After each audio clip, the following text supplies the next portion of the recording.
She asked if he could take her as a student. He was surprised by such a request and asked by whom. Joel pointed her finger at herself and said that she wants it too. She will be better than her sister. Her sister clenched her hand into a fist with displeasure and said that she was the first to ask. They started arguing and Joel exclaimed that she was clearly stronger than her. Her sister grinned and said that she had 2 more pearls. Joel replied that she stole the monsters she was hunting. Gangram watched their quarrel with a smile and thought it was a farce. He told the girls that he would not teach anyone, so they should not quarrel. Sua laughed, and at that moment a thought suddenly appeared in Gangram's head. Why did he follow them? These words immediately dispelled all his joy, and he was afraid. He quickly rose from his seat and Sua looked at him in surprise. He took his sword and walked towards the forest, and the twins asked where he was going. He replied that it was too noisy here. He'll sleep somewhere else, so don't let them wait for him. He moved away from the camp, and the girls looked after him worriedly. Meanwhile, he began to reproach himself and think, what the hell was he doing? He needed to stay away from them. Time passed and Gangram began to mind his own business. He took out a fierce egg and opened its mouth, thinking that he had something to do. The egg started chattering its teeth asking for food, and he said it must be hungry. He brought a branch with leaves to his mouth and said to eat. The egg took a bite from the leaf and immediately spat it out. The system reported that the unknown egg was rejecting food. An unknown egg requests meat. It goes on a hunger strike. But Gangram insisted on his own and began to force feed the egg leaves, telling it to eat more. The system reported a growth rate of 0.4%. Soon he returned back to the camp, but did not catch the girl's eyes and hid in a tree. The gods asked why he returned. The other god replied that he was probably worried about his friends. God said that he even knows the name for it, Sundir. Another god asked, what is this? The deity asked, he didn't have that, right? Spring potatoes are wonderful and Sundir children will share them. Gangram heard everything at this time and he blushed a little, thinking that he would pump up and cut off all communication. One of the gods agreed with the words of another deity and said that it was definitely Gangram. The deity said that he could just be with them, but he is again acting on the push-pull principle. Another god joined the conversation and said that this is the meaning of life for Gangram. The deity replied that this irritated him a little. Meanwhile, the twins in the camp started arguing again. Bomb looked at her sister displeasedly and exclaimed, "Why is she so absent-minded? She needs to be more careful." Joel annoyedly told her to stop nagging her. She is simply reflecting on the past. Sua did not interfere and watched them with a smile. One of the gods asked the others to be quiet. He does not hear what the members of the Gangram team are talking about. Gangram also began to watch them with a smile, and Bomb told her sister to think less and act more. He remembered the old days and thought that it reminded him of the Flying Tiger sect. He and Harang argued in the same way. Tihun laughed at them, and Sua was touched, sitting at a distance. But in the end they were always separated by Doyan. This was their way of life. He will have a lot of things to do, but the sect, one way or another, will enter their lives. He leaned his back against the tree trunk and looked at the sky, thinking with a smile that this was a pleasant sorrow. His soul is already warm. Suddenly he smelled a strange smell and became nervous, thinking, "What is this sweet smell?" But not only Gangram felt this. The huge bears that were wandering around the portal nearby immediately ran towards this smell. This sweetish smell lured them straight to the camp. Gangram immediately came down from the tree and Sua became scared due to his unexpected appearance. She tilted her head to the side and asked in surprise, "Is it him?" He didn't answer and started cutting down bushes nearby, and she asked if he was looking for something. When he found what he was looking for, he reached down with his hand and asked Sua, "Did anyone leave the area while he was gone?" She replied that it was not so. He took a peach from the ground that exuded this sweet aroma, and then he picked it up and asked if anyone had come. In his hand was a tertiary rank demonic insect fate peach. This is a peach loved by demons, which attracts them with its ambiguous smell. I saw a path of peaches that led into the forest and thought that there were no fruit trees nearby. Someone left them here on purpose. Perhaps it was the killer.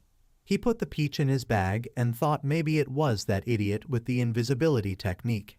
Bomb got nervous and hugged Sua, saying that Gajun stopped by recently. He turned around and asked, "Is that really him? Not someone from another zone?" She confirmed his words and said that he was here about an hour ago. Joel approached them and asked, "What is it? Did he do something?" He just looked at them somehow ominously. Gangram remembered how Gajun wondered if he was a villain and thought, "Is Gajun a murderer? Who knows what's in this crazy guy's head?" He turned to the forest and said that there are a lot of fruits here that attract demons here. Sua became wary and asked if he was saying that someone was targeting them. Bomb asked, "But who needs it?" Her sister started looking around the bushes next to Gangram, and he asked, "Who knows?" The only thing he is sure of is that they need to avoid other people. He sheathed the sword and said that he would deal with everything. At that moment, a masked killer was hiding behind a tree. Feeling the presence of a stranger, Gangram immediately turned in his direction and ran into the forest. Not finding anyone, he stopped and looked around, thinking that someone had just been here, but he suddenly disappeared. Meanwhile, the demonic bears that had previously run towards them at the smell of peaches stopped and began to look around in puzzlement. Time has passed, a new day has come. Gajun swung his sword, killing the monster, and his clothes were stained with blood. He looked wearily at the corpse, from which blood was still splashing, and thought that this was so painful. Having finished killing the ghosts, he walked further through the forest and thought that the plot was garbage. No allies, no rivals, no enemies, no gods or heroes that would be of interest to him. Only hunting low-level monsters. He stopped and, looking at the sky, wondered what his role was. He remembered how he recently met two twins who asked each other how Gangram became so strong. She didn't think he could defeat the Yeti. Then Gajun was very surprised to hear his name. He defeated a monster he had never even met. But he is the man who first cleared the Hall of Ice. How could Gangram lose to Gunam in the Fire Hall? While he was thinking about this, a thought occurred to him. What if Gangram brought Gunam closer to him on purpose? What if he came from the future and knows all the tactics, rewards, and just wants to get rid of him in order to take everything for himself? His eyes took on a crazy look just thinking about it, and he thought that then everything would fit together. He ran further through the forest with a wide smile, thinking that he needed to find him. At this time, Gangram slowly walked along the path and looked at the map. The system reported that the location was 35% explored.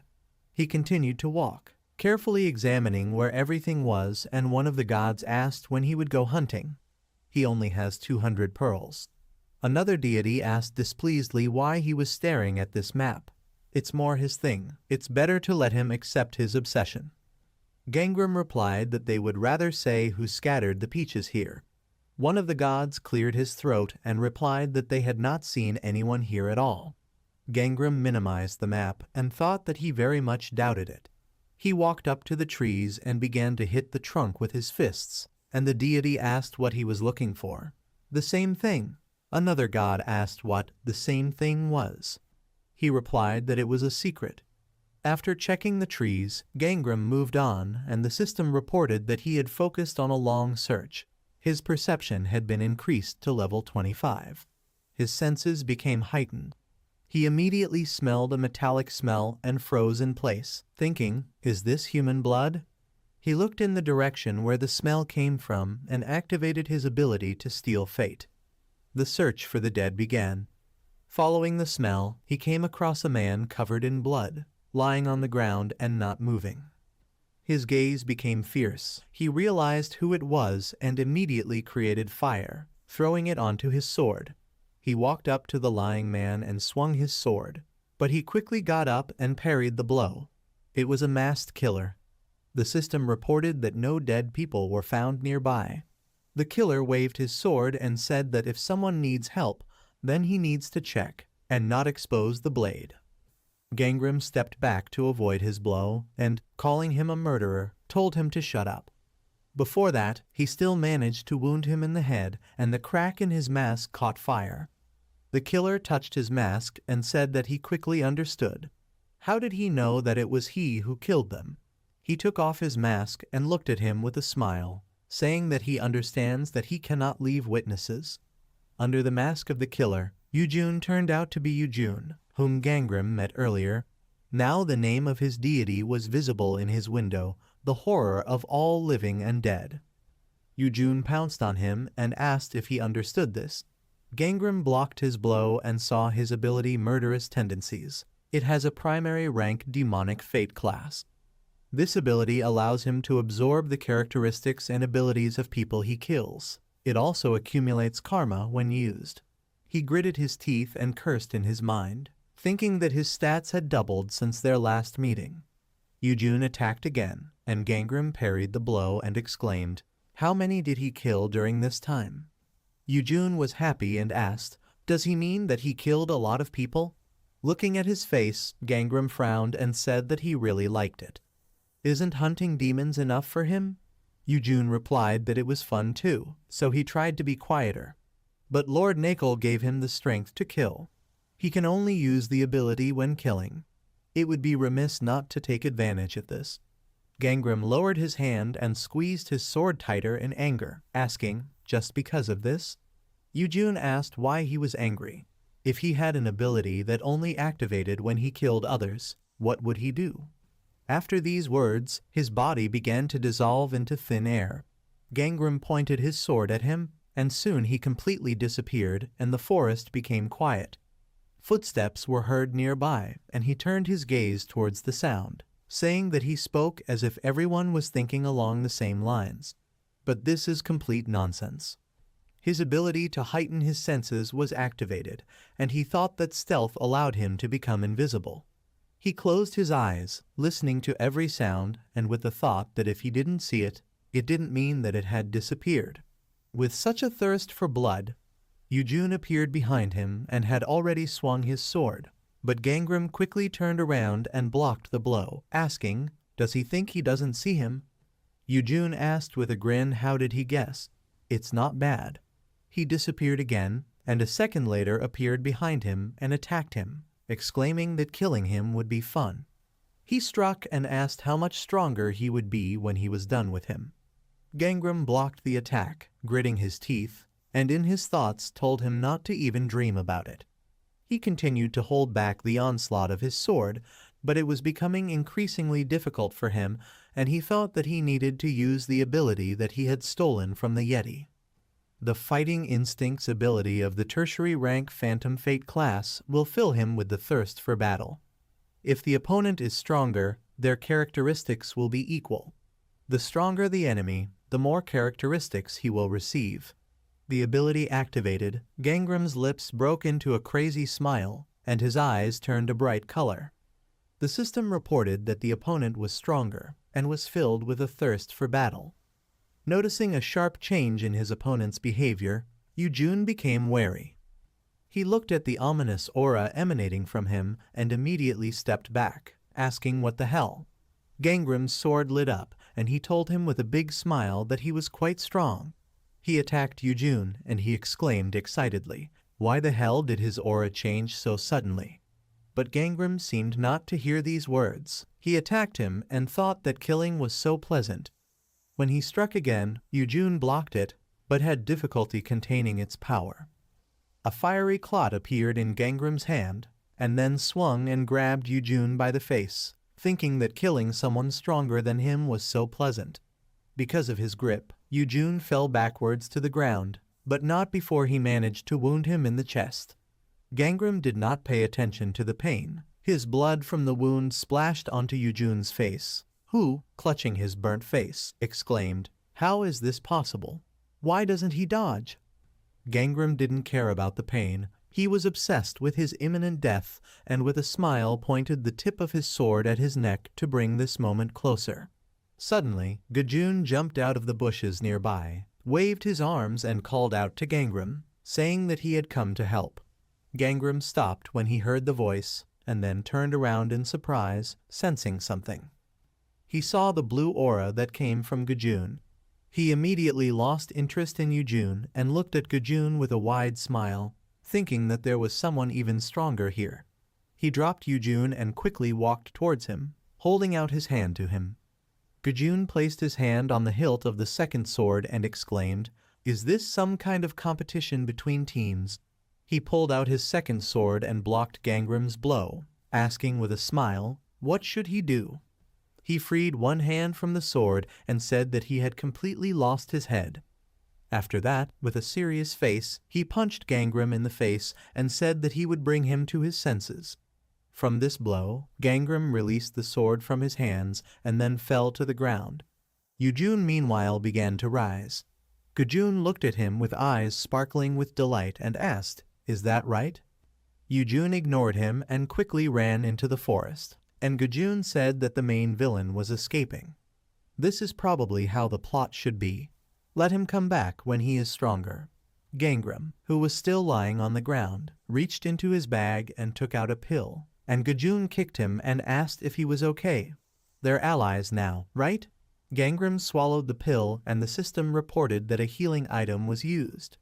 All his wounds healed immediately and he, looking displeased at Gajun, told him to find someone else. He shrugged and turned around, walking towards the bushes where the sword was stuck, at the same time saying that he liked it. The rest are just boring supporting characters. They have no characteristics or history. He pulled the sword out of the bushes and then threw it to Gangram and said that he should be the two main characters. Let him agree. Gangram caught the sword and remained silent, looking at it intently. Yujun, meanwhile, ran through the forest and did not breathe in order to remain invisible. He became very nervous and thought that he needed to get rid of the witnesses, but there were two of them, and both were very strong. What should he do? He stopped when he saw the guys nearby who were looking for him. He began to breathe again and smiled as he thought that he just needed to get stronger. He ran out of the forest and showed himself to their eyes, shouting that he was there. The girl was delighted and said that thank God he was here. She was so worried about him. Another man from the group said that he found a body in the forest. Someone had clearly worked on it. Yujun ran up to them with a worried look and said that they had finally been found. He saw the killer in the forest. Suddenly he crouched down in front of them, feigning pain, and quietly placed his hand on the hilt of the sword. The guys from his group got very worried and the girl asked, "Is he wounded? She needs to examine him." The guy used his abilities and said that he could heal him. Yujun looked up at them with a weary look and thanked them with a smile, then quickly pulled out his sword and began to kill them.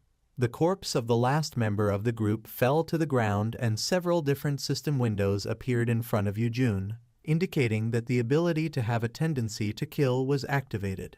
It absorbed 10% of opponent's stats. His karma increases. Horror for the living and the dead is satisfied by his actions.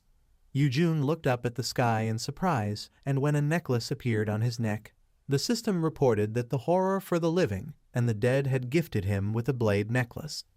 This necklace increased his strength by 10%. Yujun was happy looking at the notification and said that this is power.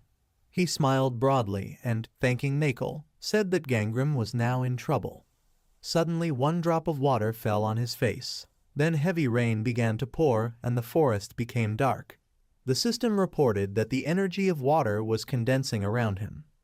Yujun was upset because it started to rain and the system reported that the energy of the water was interfering with his destiny. His characteristics were reduced by 10%. Horror for the living and the dead says there is nothing to worry about.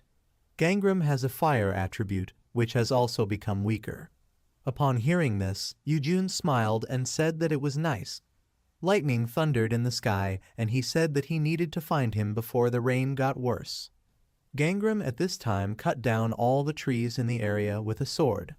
Having cut down one, he began to work on another, and Yujun appeared behind him, hiding under invisibility. Gangram sighed wearily and said that there was only one thing left. He swung his sword to start cutting down the tree, but at the same moment Yujun attacked him from behind. Gangram quickly detected his presence and turned around, blocking his blow, causing sparks to appear. Yujun was surprised by this and asked what the hell. He struck again, which Gangram blocked, and began to push him back. He laughed and asked, "What now?" After his blow, a chip appeared on Gangram's sword and he looked at it with a gloomy face. Yujun jumped and attacked him again, shouting that he was a weakling, and Gangram looked up at him nervously. Yujun struck, but Gangram quickly blocked his attack and a loud clang was heard from the clash of swords. After that, they both jumped back and Yujun exclaimed that he would have killed fewer people if he had known that he was so weak. Gangram remained silent and Yujun attacked him again, asking why this was so. Where is his friend? He walks here alone, as if he really wants to die. Gangram blocked each of his blows, but at one moment he grinned. Yujun pressed his sword harder and frowned, asking why he was smiling. Unexpectedly for him, streams of water appeared around Gangram's hands. Two elements were raging behind him at once. With the help of water, he pressed harder on the enemy's sword, causing him to be surprised and stagger. The system reported that the Gangram attribute was changed to water. He looked at his opponent with a relaxed smile as he continued to push him back. His characteristics began to recover. The force pressing on Yujun became greater and his hands began to tremble, having difficulty holding the sword. Gangram knocked his sword away and began to attack, not giving him a chance to retaliate and forcing him to retreat. The system at this time reported that the water energy in the surrounding area was increasing. Gangram's stats are increased by 10% due to the water attribute bonus. The water's energy overrides Naam Yujun's fate, reducing his stats by 20%. After blocking the attack, Yujun thought, what the hell? He thought his stats would also decrease. He looked into the sky and shouted displeasedly that he had said that he also had the attribute of fire. The deity remained silent and suddenly lightning struck the felled tree behind Gangram with a roar, and he asked, "Is this Nakel's doing?" Yujun became very nervous while holding Gangram's sword, and the system informed him that the horror of the living and the dead advised him not to give in to attempts to intimidate. He says that even with reduced stats he is stronger than Gangram. Yujun smiled and asked, "Is this true?" Gangram noticed the change in his mood and became wary, and then Yujun sharply swung his sword and said that he did not know how he managed to change the attribute. The words of the deity gave him confidence and he struck from above, and Gangram wanted to block it, but his sword treacherously broke into several fragments. He was greatly surprised by this, and then his enemy kicked him in the stomach and exclaimed that he was still stronger than him. Yujun's powerful blow threw him back, and his back hit the trunk of a burning tree, which had previously been struck by lightning. While he was trying to recover from such a blow, Yujun, without wasting a second, ran towards him. He grabbed him by the neck and pressed him to a tree, pointing a sharp sword at his face, and said that it was fun. Gangram grabbed the stick above his head, but Yujun didn't notice and told him not to worry, he won't be alone. With a wide smile on his face, he shouted that he would finish off his friends too. Immediately after these words, Gangram pulled out a stick from the tree trunk and pierced it through his stomach. This stick turned out to be a wooden-toothed sword, which soon caused Yujun to bleed profusely. Losing his balance, he unclenched his fingers on Gangram's neck, and he asked with a furious look, "What did he say?" Yujun started to fall and asked how did this happen. Branch. The toothy wooden sword in his stomach sparkled. Then lightning struck the tree again. Gangram abruptly pulled out his sword and replied that it was not just a branch. Yujun looked at him in horror and covered the wound with his hand, asking Nakel to help him. Gangram pointed his sword at him and said that it was too late. The system informed Yujun that the horror for the living and the dead had temporarily interrupted communication. Lightning struck in the sky, and at the same time Gangram struck the final blow. He approached his corpse and said that there was something else. He extended his hand to him and said that he also has an ability that awakens after murders. The system reported that the ability to steal fate was activated. After some time, Gangram cut off the mantis's claw and, out of breath after killing the monster, thought that the benefits of this kingdom turned out to be more than he expected. First, he received the 7-branch lightning sword. This sword was not finished yet. It had a tertiary rank dragon destiny. It is the sword of a sacred tree struck by lightning. For the sake of this sword, he searched everything. He cut down all the trees in the zone and also installed lightning rods in the cut trunks. He started killing mantises again and thought that secondly, he took Yujun's equipment and his stealth ability. Somehow he also raised the class of his destiny. He plunged his sword into the monster's body and suddenly froze in place. Besides all this, something tormented him. He suddenly grabbed his head as he heard a voice in his head. The voice addressed him by name and said that he had killed them. Gangram clenched his teeth and tried to cover his ears so as not to hear it, but he failed. Suddenly Gajun came out of the bushes and called out to him, distracting him from bad thoughts. Gangram immediately turned around and Gajun, holding the head of the mantis, asked why he was killing these fools again. "What's wrong with us, Yujun?" Gangram asked if he wasn't supposed to be guarding the door to the 4th area. What did he forget here? Some time ago, right after Yujun escaped, Gangram pointed his sword at Gajun, displeasedly saying that he had missed the killer because of him. Is he on his side? He moved his sword away from his neck and asked with a smile if he could bring it to him himself. This is such a misunderstanding. What should he do to gain his trust? He thinks becoming allies so quickly is too boring. Gangram took a closer look at him and thought that he believed that he would become like this after Gunam's death. He can probably take it as a backup. He sheathed his sword and said that from now on he had to do as he said. Gajun was happy and said that was great. And what should he do? Gangram unfolded his map and told him to do the same. He opened the map and asked how he knew he had it. Exactly, he's a regressor, right? Gangram replied that the gods who watch over him like to talk. They shared data with each other's maps and the system reported that the level of investigation had been increased. Gangram pointed to a certain place on the map and said that this is the exit of another zone. Let him stand there so that he cannot escape. Currently, Gajun began to watch as Gangram carved up the corpse of the mantis and said that he had not heard anything from him for several days. So he came to check for himself how he was coping.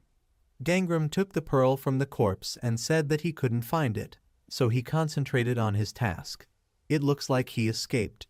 Gajun crouched down next to him and, placing his hand on his shoulder, said with a smile that, to be honest, he was sure that he had finished him off. He picked up his necklace with his finger and said that it seemed like these were his things, and he also changed his weapon. Gangram waved his hand away and replied that God gave him this necklace, and he bought the weapon in the store because the previous one had become unusable.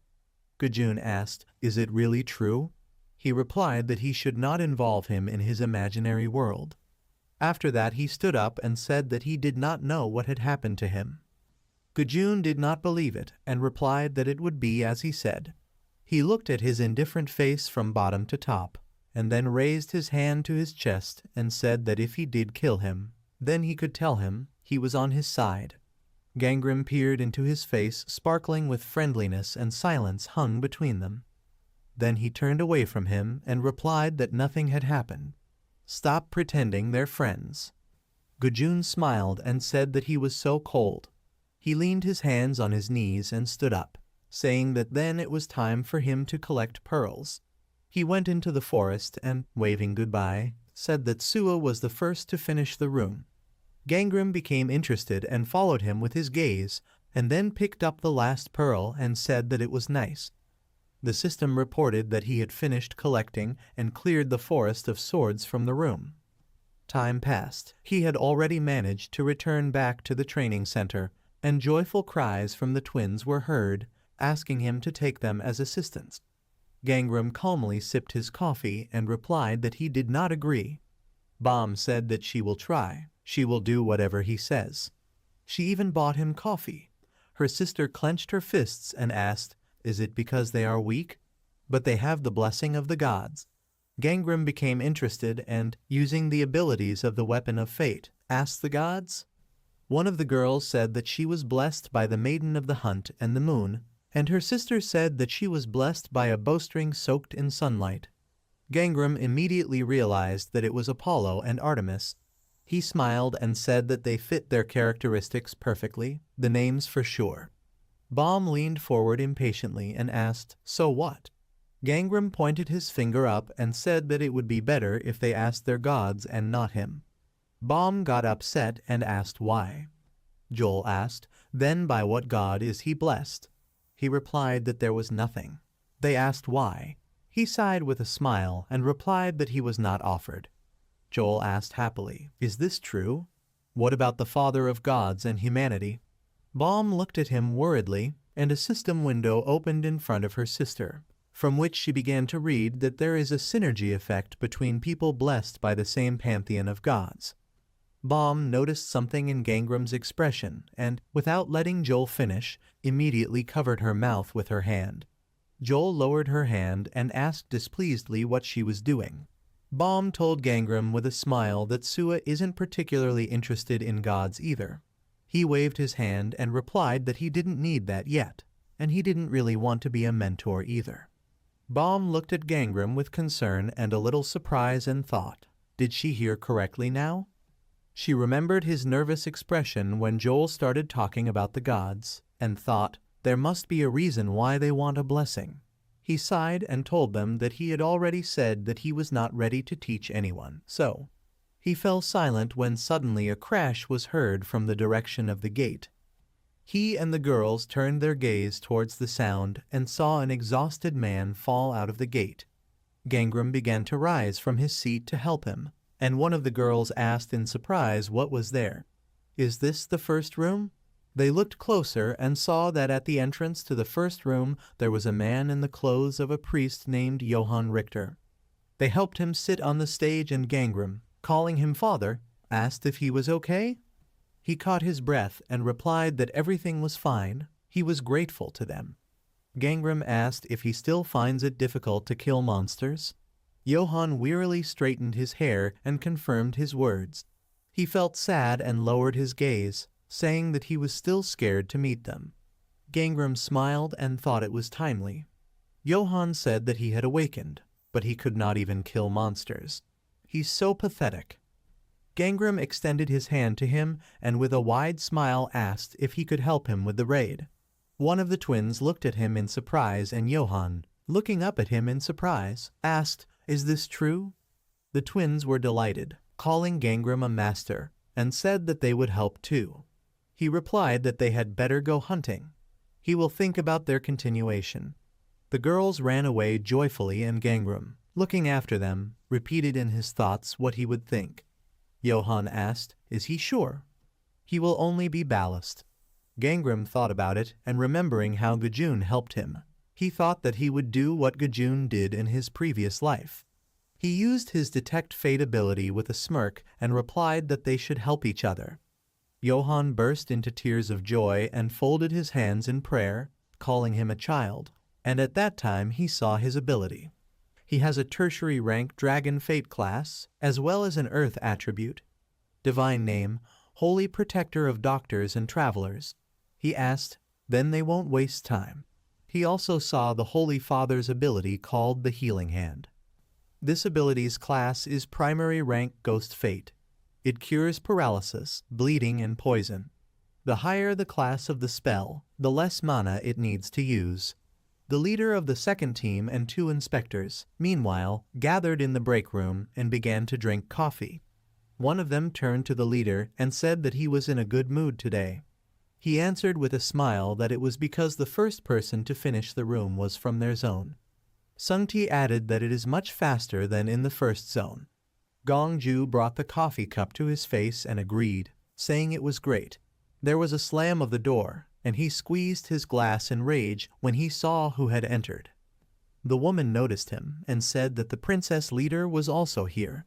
Xiaomunyangnyu was standing in the aisle, and he asked what brought her here. She waved her hand and said with a smile that she heard the news, so she came to congratulate them. The first successful raid was carried out by students of the second zone. This is an excellent job. Next time the first and second zones will meet. Gongju unhappily agreed with her words. She approached him and with a confident smile asked if they could arrange a bet. He became interested and she said that they could make a bet on who would be the first to finish the next hall on the highest difficulty. Between his students and hers, his face became serious and she asked with a satisfied grin, who would win? He smiled and asked, what are the bets? She thought for a moment and replied that the loser must fulfill the winner's wish. He repeated the conditions, puzzled, and she turned her gaze to him, asking mockingly, was he scared? He got angry and showed her his fist, exclaiming, is she crazy? Why should he be afraid? It is obvious that his students will win. She asked, so what, are they arguing? He agreed, and after that she went to the exit and finally said that this was great. She was looking forward to it. They will see each other soon. She left, closing the door behind her, and silence reigned in the restroom. After a short pause, Gongju asked with a creepy smile, did they hear? They must win. Anavi and Sungti flinched, and he said with a serious face that they would have to take special precautions. After some time, Gangram poured all the collected pearls into Johan's bag, and he fulfilled the conditions for clearing. He looked puzzled at the system window, which informed him that he had successfully enrolled the Forest of Swords. He looked up at Gangram and said that he couldn't even believe it. Only 2 days had passed. But he did a great job. Gangram remembered how Johan treated him after being injured in the ice hall and said that he helped him a lot with his treatment. Johan lowered his head in frustration and said that it was nothing. He's so useless. Gangram replied that this was enough. He sat down opposite him and said encouragingly that everyone has their own role in life. Others have not yet realized its value. The Holy Father burst into tears again and Gangram with a smile invited him to prepare for the next room. They walked out of the gate together and he asked, did he receive a message from Inspector Anavi? Johan read the message from the inspector and confirmed Gangram's words, and he said that they won't finish here so quickly, so let him prepare. The message from the inspector said that a 5th room would be opened for them, and they would have to spend more time there than in the previous ones. Let them prepare carefully. Gangram said that the first team entered 5 days ago. They need to move out tomorrow morning. Johan agreed and said that then they would meet at the totems. The next morning they passed through the gate of the 5th room and found themselves on the sandy shore of the sea. Johan opened his mouth wide in surprise and delight, looking at everything around him, and then joyfully exclaimed that it was so beautiful here. He would never have thought that this was the demon realm. The system reported that they had entered the room of said sins. There are special conditions here. First, the reward for the first person to clear it depends on the difficulty level. Second, the use of the store is prohibited. Third, until the raid is over, they cannot leave. They both read the conditions and Gangram thought that the third condition was a pain in the ass. It was also written about the clearing condition. They need to find an unknown object in order to return to the lobby. Johan said that the clearing conditions were not written. Gangram agreed and said that they would have to take everything. Johan said there are so many mysteries here. Is that why the room is called that? Find and discover secrets. Gangram replied that it was not in this regard. He turned to him and stuck out his tongue, saying that this meant tearing out the tongue. They soon found a suitable place in the forest and set up camp there. Gangram fixed the tent on the ground, prepared a fire, and Johan looked around with delight at their ready-made camp. He brought brushwood and said with a smile that he was strained by the additional conditions, but with such preparation they would not even need to return. Gangram shaded his eyes from the sun and looked into the distance, saying that it was good that they had stocked up before coming here. He went ahead and said that he would go and look around, but for now let him wait here. He threw a purple ball into the fire and Johan, who threw the brushwood, asked what it was. He told him about the effect of this item, and after that he left with the thought that he was done with the camp. He reached the stream and, looking at the forest, thought that now only food remained. Meanwhile, one of the awakened ones found an orchard. One of them said that it would benefit from man-made, like a garden. They noticed the dogs eating the fallen fruit and said that the animals were guarding here. The awakened one asked, "Is this a problem?" And he replied that they would die of hunger. Or they can visit the Shin Sua camp. Sangwon is dissatisfied with what she told him, even if he doesn't even say her name. He would rather bite off his leg than go to her. He remembered how they went together to check the horoscope. He thought, how can he ask for help from the one who rejected him? Just thinking about it drives him crazy. He told the others that they should just get rid of the local wildlife and take the fruit. They need to start before they are completely exhausted. The man sitting next to him asked, "Are they coming again?" Why did he buy a weapon then? Sangwon asked if he thought he would hire them if he could fight himself. What does he pay them for? After that, the awakened ones ran out of their hiding place and ran into the garden, starting to chop down the dogs running away in panic with swords. One of them killed another dog and exclaimed that they were weaker than they looked. After clearing the garden, Sangwon came out of hiding and asked, "Is everyone dead?" The man replied that it looked like it. Sangwon looked at the trees and told them to take as much as they could before they came. One of the awakened ones climbed a tree for fruit and said that in childhood he had a nickname of a monkey. His friend asked if it was because of his face. While they were trying to collect fruits from the tree, Sangwon looked at his feet and noticed something. He looked closely at the emaciated corpse of the dog and thought, why are they so skinny? He frowned, beginning to realize that something was wrong here, and said that there was so much fruit here. One of the gods said that if he took the fruit without permission, the owner of the garden would tear out his tongue.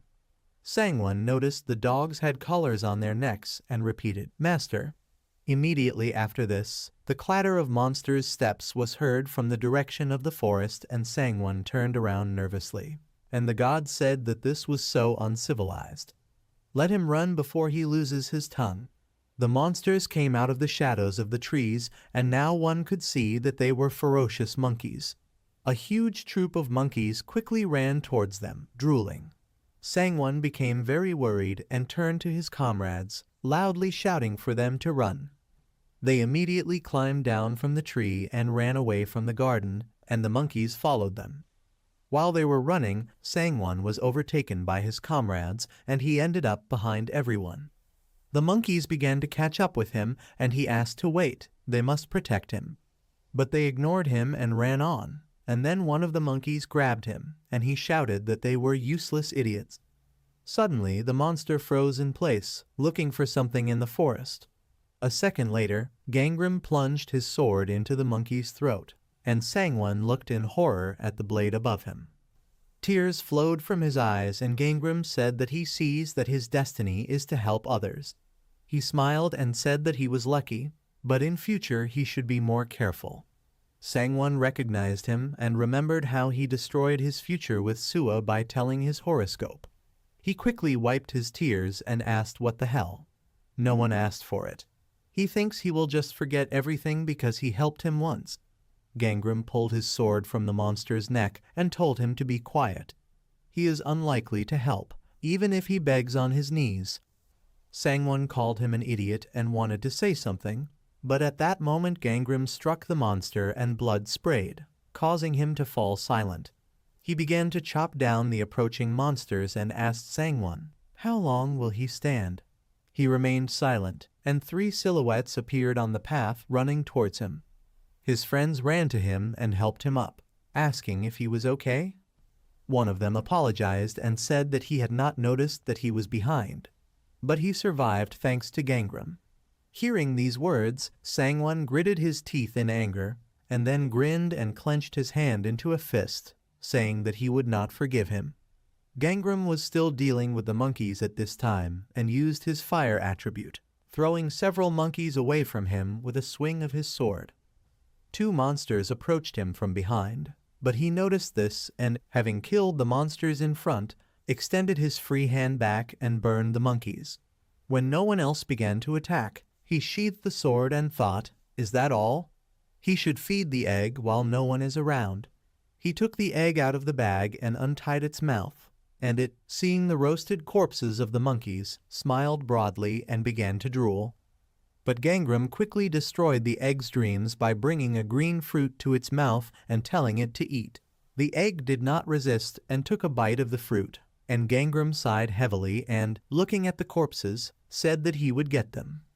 He soon returned to camp with the meat and began to roast it over the fire with Johan. He asked, "Is this the monster?" Gangram mixed the sticks in the fire and confirmed his words. After that, he took the meat and brought it to his mouth, asking with a smile, "Does he remember that he asked him for help?" Johan confirmed his words and asked, "But how can he help him?" Gangram silently dug his teeth into the fried juicy meat, and a second later he felt very ill and blood sprayed from his mouth.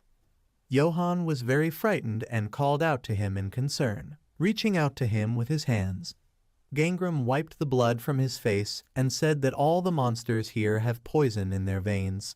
Johan asked excitedly, "Poison?" When blood sprayed from his ears, Gangram became even worse and asked him to help him. He handed him the mana restoration tea and told him to take it if necessary. Johan looked at him in shock, and he said that he believed in him. The system reported that the healing hand ability was activated. The sun began to set, and Gangram continued to eat the poisoned meat. Under the influence of poison, he waved to someone and said that someone was waving to him from the other side of the stream. Johan again used his ability and exclaimed that under no circumstances should he go there. Gangram took a bite of meat and he exclaimed, "Why is he doing this? Let him become." The system reported several times that the healing hand ability was activated. Gangram came to his senses and said that he had already been released. Johan was delighted and asked, "Is this true?" He confirmed his words and said that the poison was weakening, since he was used to it. Johan did not understand what he meant, and then Gangram again took the poisoned meat and said that now it was edible. The Holy Father screamed loudly in shock and grabbed his head. In this way he treated him until the night, and finally a notification came that he had received the ability to resist poisons. Gangram smiled, feeling better, and happily said that everything was fine now. Johan's whole body trembled, and he asked hopefully, "Is he finished?" Gangram confirmed his words and said that it was an excellent job. But at the same moment Johan fell unconscious to the ground, and he called out to him in concern. After that, he carried him into the tent and put him to bed, saying that he had done a good job. Johan dozed off and through his sleep asked him not to eat any more poison. Gangram left him alone and, looking at his new ability in the fate window, thought that it took longer than he expected. The resistance class is still small. Its poison resistance ability has a tertiary rank insect fate class. This ability provides him with resistance to various poisons. The higher the opponent's poison class, the less the effect of this ability. Gangram remembered what a rich table he had set for the Holy Father, and thought that it was not in vain that he gave him food that was good for mana. Among this food was soup made from a whole duck, which adds 10% to the maximum mana. It also contained ginseng extract, which increases mana recovery by 5%. Among these were colored dumplings, which also gave a bonus to recovery. If this had not happened, the Holy Father would have lost consciousness much earlier. He put his hand on Johan's shoulder and told him to wake up. He looked up dissatisfied at the entrance to the tent and thought that he wanted to let him rest after a hard day, but they wouldn't allow it. With these thoughts, he watched as an unknown person unzipped the tent. Immediately after this, he quickly approached the entrance and lunged forward, wounding the man who was opening the tent.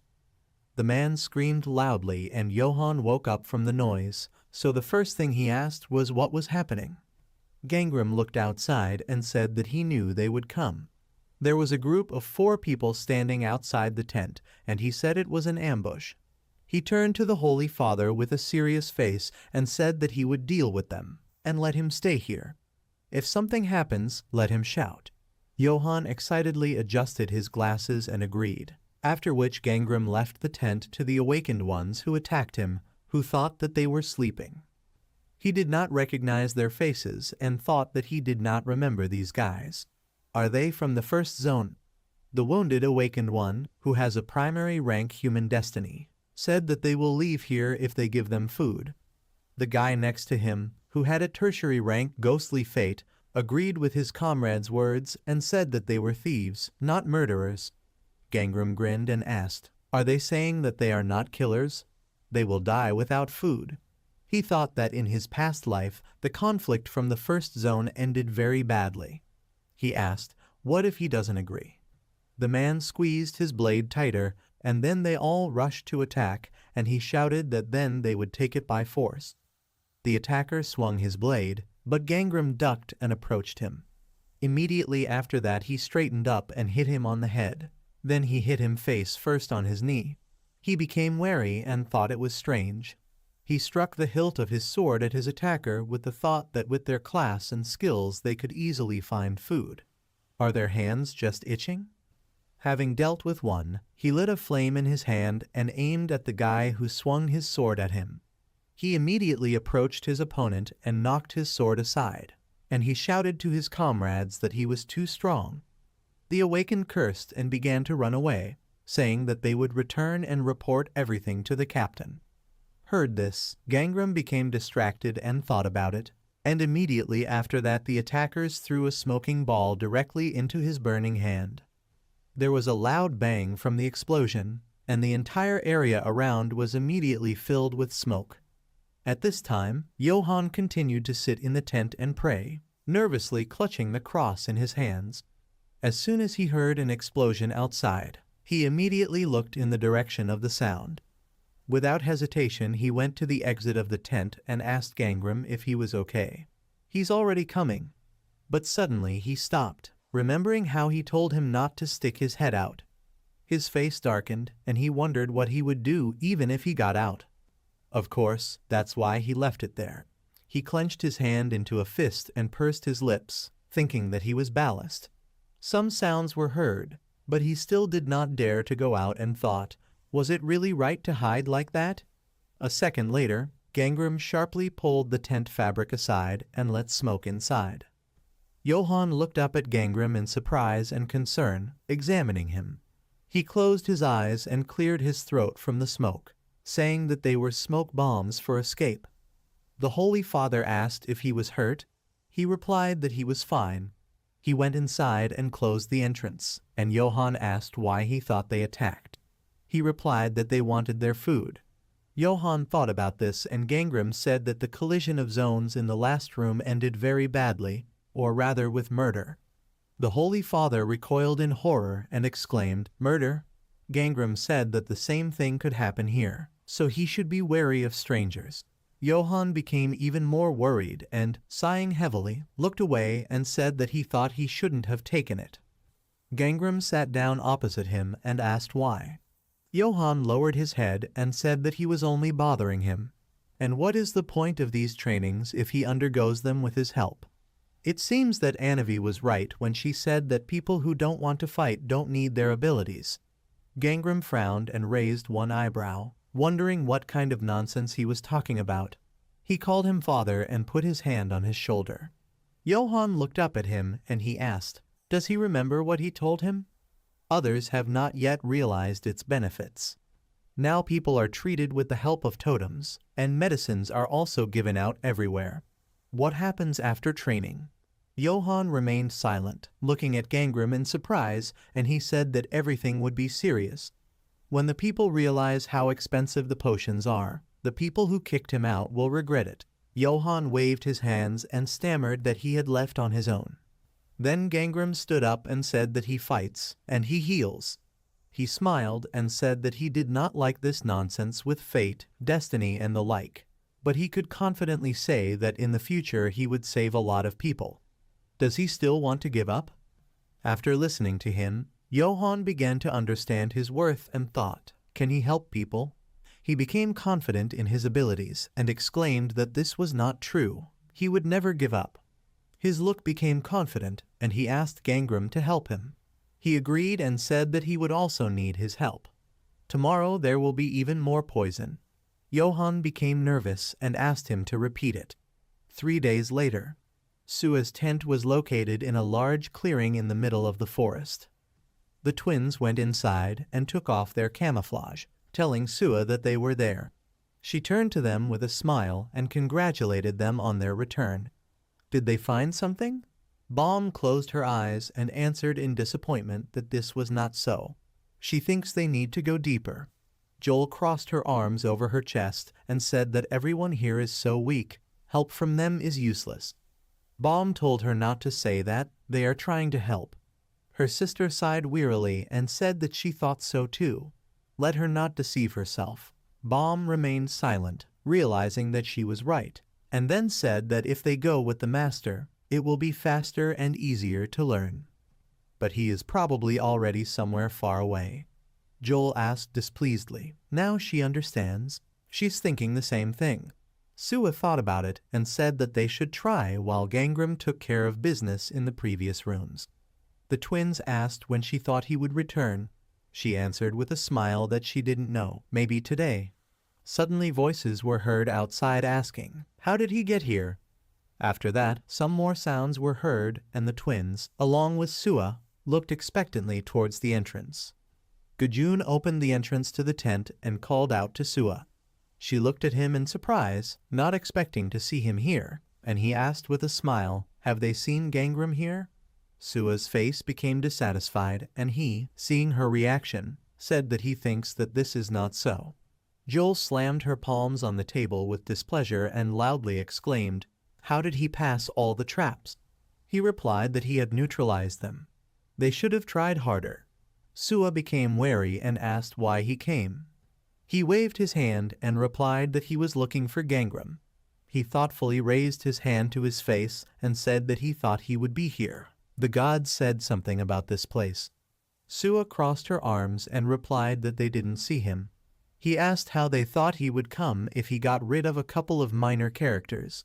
Joel got angry and exclaimed, "Is he talking about them or what?" He pointed his finger at them and replied that this is not so. They reveal the main characters. He grinned and said that, however, there are some that are useless. Sua waved her hand towards the girls and asked displeasedly, "Is this how he looks at people?" Suddenly Gajun remembered something and threw a fruit into her hands, telling her to take it. She caught the fruit and the system reported that she received the passion fruit. The room of said sins was completed on low difficulty. She looked up at him with a dissatisfied look and said that she had enough of them. He smiled and said that it turns out they already knew about it. Now he definitely wants to work with them. He needs to find Gangram, and in the story they are his comrades. Suddenly Joel shot an arrow at him, but he dodged. She said dissatisfiedly that she was not eager to be on the same team with him. Sua asked her to calm down and Gajun reached for the hilt of his sword, saying that then he would have to convince them with force. Suddenly green juice splashed onto his hand and he stopped. Sua, who crushed the fruit with her hand and started using her ability, threateningly told him to stop before it's too late. He licked the juice from his hand and asked if she was threatening him. He placed his palm on the hilt of the sword and Sua, noticing this, did the same. Gajun took out 2 swords and a dark blue aura began to play around him, and Sua prepared for the fight. He smiled widely and said that the fight with her would be more interesting, and she frowned, watching him carefully. He spread his arms wide to the side. Joel took aim and was ready to shoot an arrow at him, and Bomb waved her hands and asked everyone to calm down. Suddenly a girl ran into the tent and pointed her finger into the forest, telling Sua that it looked like someone was cooking monster meat not far away. Their beginning duel was immediately interrupted and Sua asked, "Monsters?" Gajun was very happy about this news and said that he knew he should have come here. Let her show you where. Meanwhile, not far from their camp, Gangram was cooking food in a pot. A delicious aroma spread through the forest, and he thought that 10 days had already passed since entering the first team. The rest should have already run out of provisions. All that is left edible is the fruit in the garden. Animals and plants are poisonous. He smiled and thought that now he can eat as much as he wants. Students collect approximately 100 pearls a day. The steps of 2 people were heard from the side. Sua wanted to call out to Gangram, but Gajun rushed forward and pushed her back. calling out to Gangram with a smile and waving his hand. Gangram turned around and greeted Sua with a smile, adding unknown seasonings to the soup. She called out to him excitedly and told him not to eat it. She caught her breath after a long run and said that everything here is poisonous. If there is something in the boiler now from here, then... He interrupted her, and while pouring the soup into a bowl, told her not to worry. He removed the poison by simply adding an antidote. He handed her a plate of soup, and she asked in surprise, "Is there an antidote?" Gajun quickly took the plate for himself and thanked Gangram for dinner with a smile, and Sua looked at him displeased. Gangram extended his hand to him, above which a system window with the name of the dish appeared, and said that he wanted 1,000 pearls for service. Gajun smiled awkwardly and said that it was a bit expensive. He still transferred the pearls, and Sua said that she would also take one portion. Gangram told her that he would take 200 pearls from her. She was surprised, and Gajun asked different prices. Gangram replied that he decides everything here. No return. Gajun sighed and replied that he understood. She is still the protagonist, although she also pays. Gangram poured soup into a plate to the brim and gave it to Sua, and Gajun looked at it with a blank face. The rest of the people from the camp came running to the smell. Noticing people approaching them, Gangram loudly said that he would take 200 pearls for a portion of soup. Everyone bought soup for themselves and sat down on the ground, starting to eat. Gangram asked Sua, "Are they looking for better than average quality items?" She smiled and said that she was hoping for his help. He turned to the side and looked at Gajun, asking what he wanted. He scratched the back of his head with a smile and replied that because of the first zone, everything did not go the way he would like. But with him everything will be easier. He turned his gaze to Sua and said that he thought they would deal with him better if they got rid of this extras. She said displeasedly that in such situations they should work together. He asked, has she ever seen the main character have a team of more than 10 people? She exclaimed that they were not some characters from his book. Gangram said with a nervous smile that they should just work together. Couldn't Gajun just find someone at the camp? They both jumped up from their chairs and, pushing each other, simultaneously told Gangram that they wanted to work with him. After that, they returned to the tent and began to discuss further actions. Gangram said that he didn't even think about it, so don't let them try to persuade him. Sua said that they are unlikely to cope with people from the first zone on their own. They have a strange impulse to block their path. They have to fight them whenever they cross paths. Gangram thought about it and asked, "Are you serious?" He thought that he needed to figure out the situation with the first zone. It is unlikely that he will be able to drag the priest along with him. He told Johan that then it would be better for him to stay in the camp. He asked, "Alone? He can't leave him?" Gangram interrupted him and said that he had trouble focusing when he was with him. He asked Sua if he could leave him with them. Johan was upset, but she agreed. Gangram told him that he would be safe here and could better reach his potential. Johan bowed his head and agreed, and then wanted to say something. But Gangram interrupted him and shook his head to the sides, saying that he was more comfortable alone.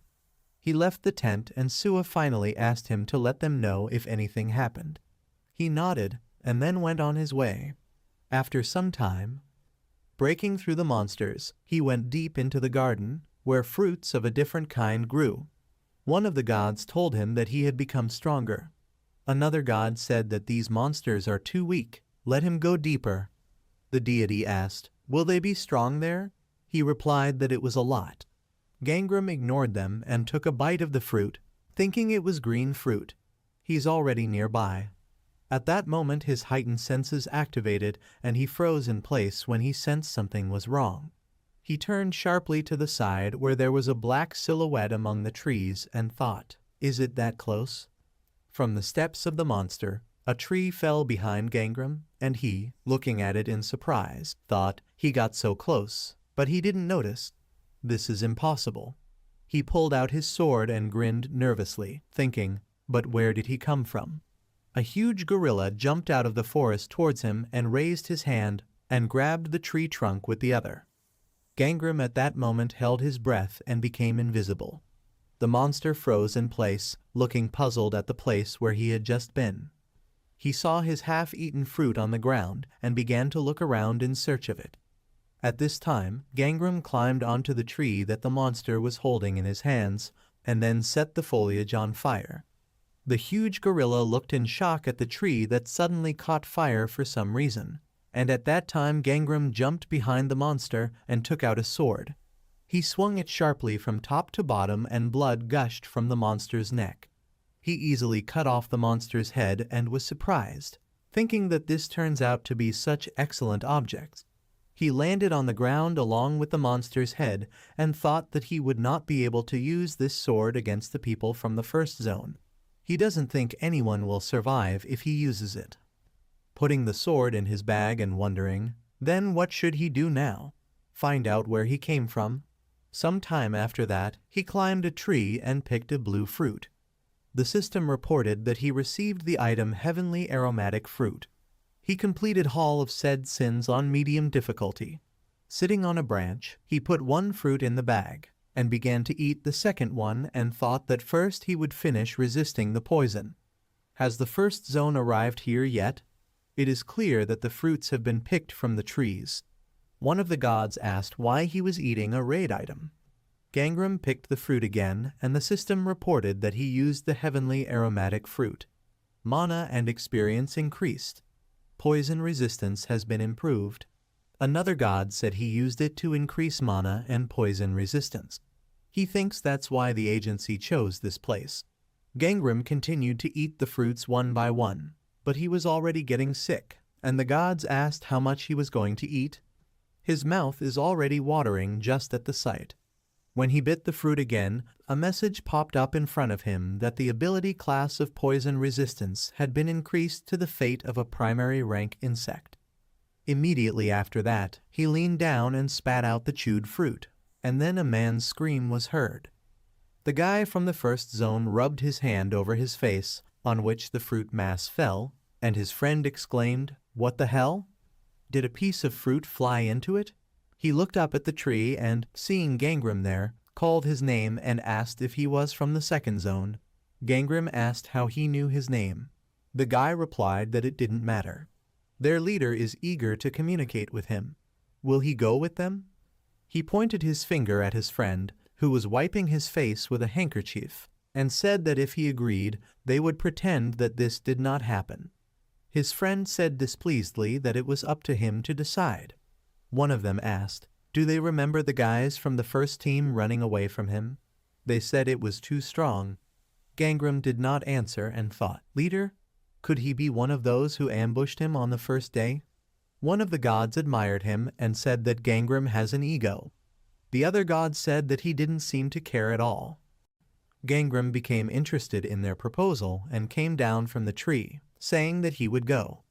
The guy was happy and said that then they will go now. The gods were surprised at his decision, and soon the guys from the first zone led Gangram to their camp.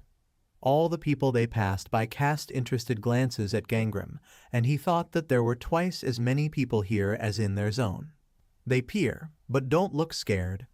The girl from the first zone asked who it was. She was told that it was Gangram from the second zone. She asked in surprise, "Is it the same one?" The guys meanwhile led him to their leader's tent and told him to go inside.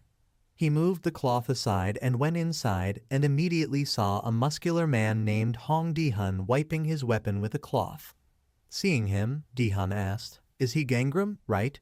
Gangram used his abilities and got a little nervous, asking who he is. Dihun threw the rag aside and introduced himself to him with a confident smile. He's glad to meet him. Gangram saw his fate window, in which it was written that he had a primary rank Ghost Fate class, attribute Gold. He looked at his weapon and thought in surprise, does he already have such a weapon? This is a copy of a weapon called the Heavenly Fire Blade. It has a tertiary rank Dragon Fate class. This is a long weapon that has many types of attack, blow, puncture, cut, and also it has high damage. Gangram thought that now he understood how they were the first in a past life to cope with the cleansing of all kingdoms. He asked what he wanted. Dihun rose from his chair and his eyes suddenly sparkled after Gangram's question. He waved his weapon and asked with a smile, "He's kind of rude, right?" He touched the tip of the blade to his forehead, but he did not even move or look away. Dihun was surprised by this and looked at it with interest. A blade wound appeared on Gangram's forehead, and he looked at him with a serious and confident look, after which Dihun invited him to work with them. He touched his forehead, wiped the blood, and asked, "Is that all? It looks like they haven't met the advanced conditions yet." He walked towards the exit of the tent and pushed the fabric aside, saying that this was a bad offer. He planned to be the first to clear the room. He waved his hand and said that was why he was leaving. But as soon as he came out, people blocked his path with swords. A lot of awakened people gathered near the tent, pointing weapons at him, and Dihun said that he was confused about something. While he's here, he has no choice. He put his weapon on his shoulder, and then smiled and said threateningly that if he did not help them, then he would die here. Gangram turned around and showed him the wooden sign with a grin, saying that if they tried, there would be no problems. Dihun was very surprised when he recognized the object in his hands. This is a symbol of Gongju's revenge. If the owner of this item dies at the hands of another person, the killer will be marked with a sign of revenge and will become the target of the Gongju leader. He thought, the head of Gongju will come after him if he kills this guy. He remembered receiving the weapon and message from the leader of Xiaomongyangniu and thought that this man was as strong as the one who sent him this weapon and the task to clear this room first. He sighed heavily and put his weapon away, asking if he also received the message. Gangram thought, is he too? Some time ago, when he was in the cafeteria, he suddenly received a message from Gongju. In the message he wrote that this was a test for the highest performing students. He needs to be the first to clear the room of said sins on the highest difficulty. He will receive a reward if successful, but in the meantime he will give him an item to help him for a while. Remembering this, he wondered if Dihun had received the weapon from the head of the first zone. It seems that the zone leaders also compete with each other. Dihun came out of the tent and waved to the others, asking for attention. The awakened were wary, and he said that they did not need to kill Gangram. He has a strange object. For whoever kills him, a killer will come. He called them the fourth group and said that was why he was ordering them to put it aside. Gangram asked, so can he go? Immediately after this, Dihun raised his weapon over him, and with a smile told the others to beat him to death, but not completely. Gangram reacted quickly and ducked to avoid the blow, while Dihun ordered the others to take him. The awakened immediately attacked Gangram, and he smiled and said that if he was going to just get caught like that, he wouldn't have come here. He elbowed the man who wanted to punch him, but at the same moment another one jumped out in front of him. Gangram grabbed his arm and knocked him over, causing him to fall straight onto his comrade and crush him. After that, he held his breath and disappeared from sight, and his opponents stopped, looking for him. They started asking where did he go. Let them gather in a circle so as not to miss it. But it was too late. Gangram had already run past them, and when he was behind them, he hit one of them in the neck with the edge of his hand and he lost consciousness. After that, he took out his sword and, having wounded one awakened one, used his stealth ability and, quickly moving forward, attacked the other, breaking through them. They had difficulty tracking his movements and one of them asked, "Is this teleportation?"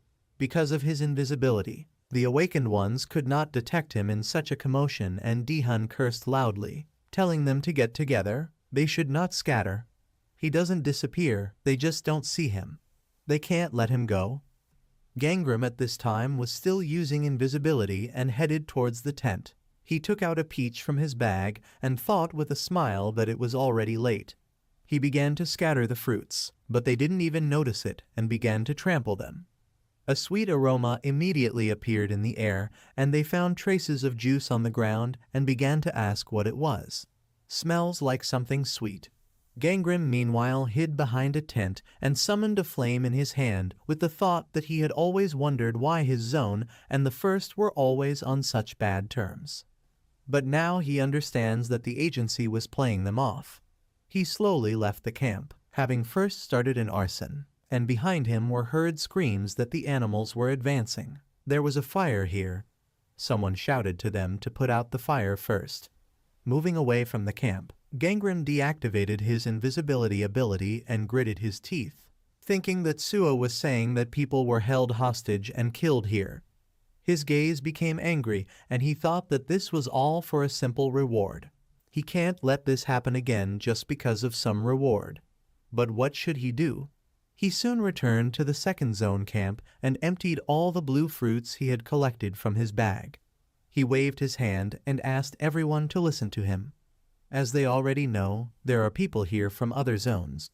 Last night he heard that they were planning to ambush them. One of the guys got scared, and Sua asked, "Is it an ambush?" He looked at the fruit in his hand and said that he had a proposal.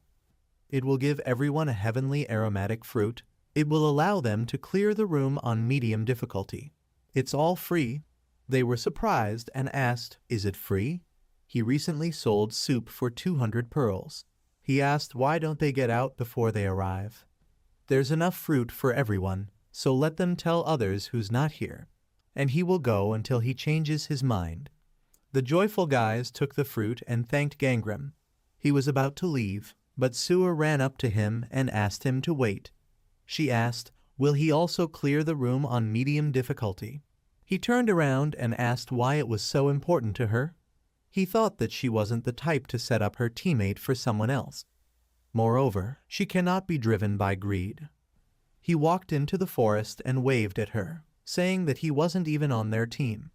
In his thoughts, he told her that they needed to pack up and leave. In this life, he was not her partner. She remained silent and looked worriedly at his retreating silhouette in the forest. Time passed. He returned back to the garden and, under the influence of invisibility, passed by the wounded gorilla, thinking that when he stumbled upon the monster here, it appeared out of nowhere. He hid behind a tree and started watching him, thinking that they couldn't appear like that. These are just beings living in kingdoms. They have their own shelters, like yeti nests. A gorilla, bleeding, crawled past him, and he followed it, running from tree to tree and wondering where they all come from. The monster climbed through a narrow passage in the tree trunk and disappeared, and Gangram now understood where they were coming from.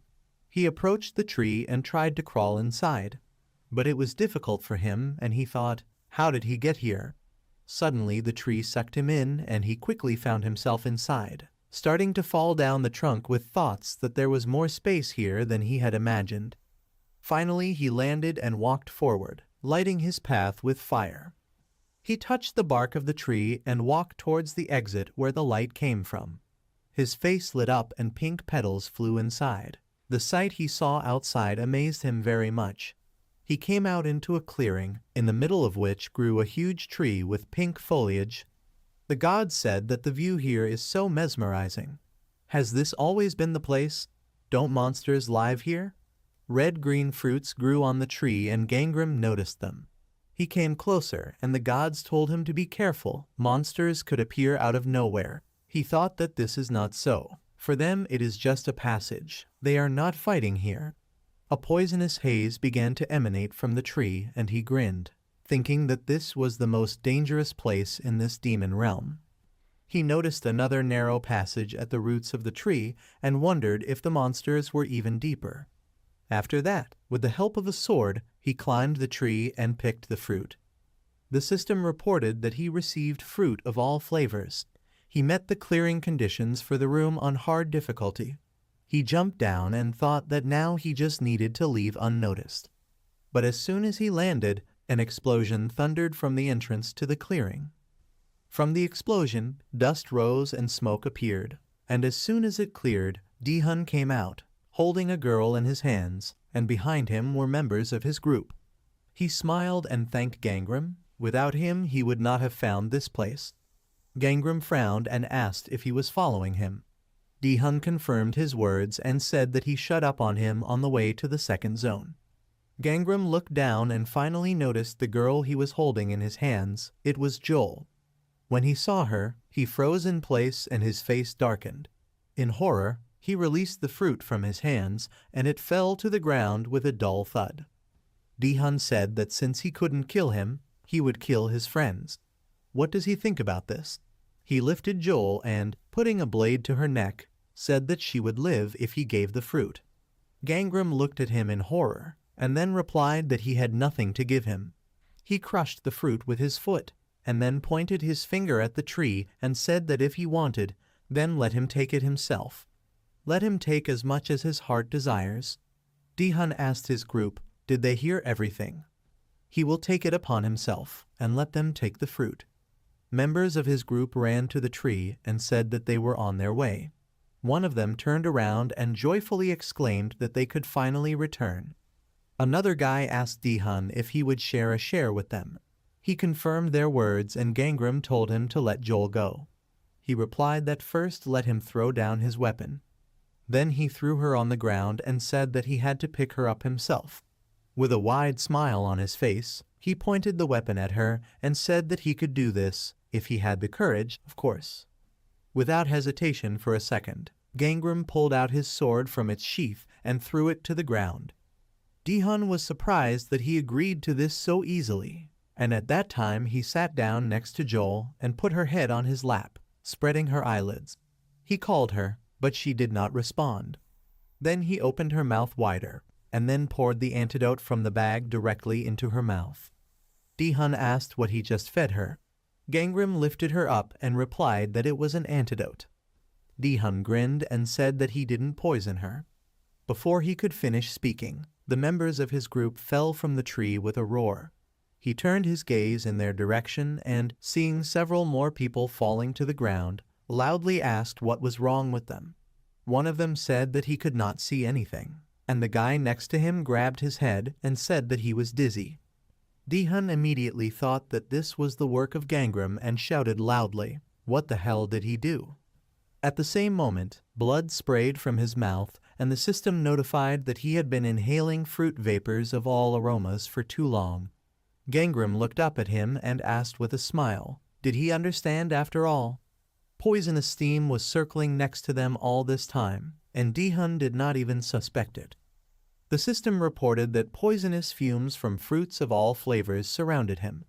He froze in place in confusion and thought, poisonous fumes?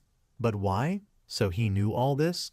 He remembered how Gangram poured the antidote into the girl's mouth, and immediately after that, in a rage, he swung his weapon in his direction, but he managed to move away. Dihun twirled the weapon in his hands, furiously shouting his name, before pouncing on him again and telling him to give him the antidote. He swung his weapon forward several times, and Gangram began to dodge and think, why is he still on his feet? At one point the tip of his weapon still wounded his shoulder and blood sprayed out. The system reported that the poison enters the body through open wounds. A new cut appeared on Gangram's cheek, and the system reported that the poison had overcome the resistance to poisons. It was filled with poisonous vapors. He pulled back, avoiding Dihun's quick and sharp blows, and lit a flame in his hand with the thought that he would not last long here. He turned around with a wave of his hand and directed the flame towards the fruit tree. The fruits immediately caught fire and began to emit even stronger vapors. The system immediately notified that the poisonous vapors were intensified. From such a dose of poison, Dihun became even worse and blood sprayed out of his mouth again. He began to lose his balance, and at that time Gangram crouched down and covered his face with his hand. Having fallen to the ground, Dihun crawled towards Gangram and with a crazy smile asked, "Does he want them both to die?" Gangram pulled out a 7-branch sword from his bag and said that only he would die. Dihun realized that he would kill him and asked for mercy. He needs to stay alive to keep those who ambushed the second zone at bay. Gangram swung his hand sharply, wounding him in the head, and said that if he really wanted to live, he would understand that threatening him with violence against people from the second zone was a bad idea. The bloody 7-branch sword fell to the ground. He sat down next to Joel. The poison filling him made him feel sick, and he began to breathe heavily. The system reported that the ability to steal fate was activated. The forced collection of Hong Dihun's strength, mana, and agility began. CO Gangram class promotion to tertiary rank human destiny. He took Joel's hand and ran his finger along the bloody trail on the inside of her palm, telling her that she didn't need to follow him. After that, he began to look for something in his bag, and the god said that he had found time to relax. He pulled an egg out of the bag and untied its mouth, and the gods asked what he was doing. The other god replied that he was feeding the egg. God cursed and asked, "Did he set it on fire to get out of here?" The egg in Gangram's hands began to emit a bright blue light, and a message about growth progress of 100% was displayed in front of it. The egg hatches. From a bright glow in front of him appeared an animal that looked like a fawn. One of the gods recognized this beast and exclaimed, "Is this a killin?" But how? Walking through the air, the killin headed towards its owner. He rubbed his head against Gangram's forehead, and the cleansing began. Because of the abilities of the killin, Gangram immediately became better, and the poisonous fumes left him. The killin headed towards the tree, dispersing all the poison around and clearing the clearing. The little beast happily jumped around the tree, cleaned it, and the system reported that the poison of the fruit of all flavors had been cleansed. Gangram said it was great. The killin immediately stopped and reacted to the owner's voice. Gangram approached the tree and said that they need to take the fruits before all that remains is ashes. At this time Joel woke up. She stood up and rubbed her sore head with her hand. Gangram noticed this and said that if she came to her senses, then let her come here. The killin hurriedly disappeared, and Joel turned around at his voice and called out to him in surprise. Soon they both crawled out of the crack in the tree trunk and found themselves outside. Sua and Bomb were nearby, and upon noticing Gangram and Joel, they ran towards them and called out to them. Judging by their appearance, during this time they had already managed to get dirty in something. Sua happily told them that she was so worried. Seeing her appearance, Gangram became worried and asked what happened. "They are all right?" She replied that Father Johann cured everyone. "It's all the blood of monsters." Bomb, with a wide smile on her face, said that everyone from the first zone ran away. She noticed her sister and walked up to her, starting to scold her. She crossed her arms and exclaimed, what was she even thinking about? She already believed that she had been kidnapped. Joel laughed guiltily, and Gangram looked down at her with an angry look and replied that she was captured by the captain of the first zone. Joel was dissatisfied and said that she asked him to keep it a secret. This news made Bomb even more angry with her sister. She placed a worried hand on her shoulder, and Sua told Gangram that they should have followed them right away. He said that this would not have happened if they had completed the room on medium difficulty. Why didn't they leave? She sighed with a smile and asked how could they leave him. He replied that she could help others as much as she wanted, but she should not endanger her own comrades. She answered with a gentle smile that he was not the others. She looked at the twins and the Holy Father who approached them with Gajun, and said that everyone here considers him a comrade, so she invites him to fight together next time. Hearing these words and seeing her happy smile, he blushed a little and remembered the notifications about the intertwining of fate that arose after passing joint tests with his friends. He touched his face in embarrassment and thought that now it was too late for him to move away from them, and then replied that he would think about it. Soon he left the fifth gate and a message appeared in front of him that he had cleared the room of said sins. He successfully completed the room on the highest difficulty, and, as a reward for the first clearing, he receives a compass of fate. He reached into the system window and pulled out a compass. In the description of the item, he read that the compass of fate predicts his future. He tried tapping the compass with his finger and thought, does it work automatically?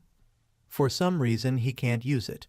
Suddenly the compass was activated, and this made him surprised. The arrows began to spin at breakneck speed and a magical seal appeared.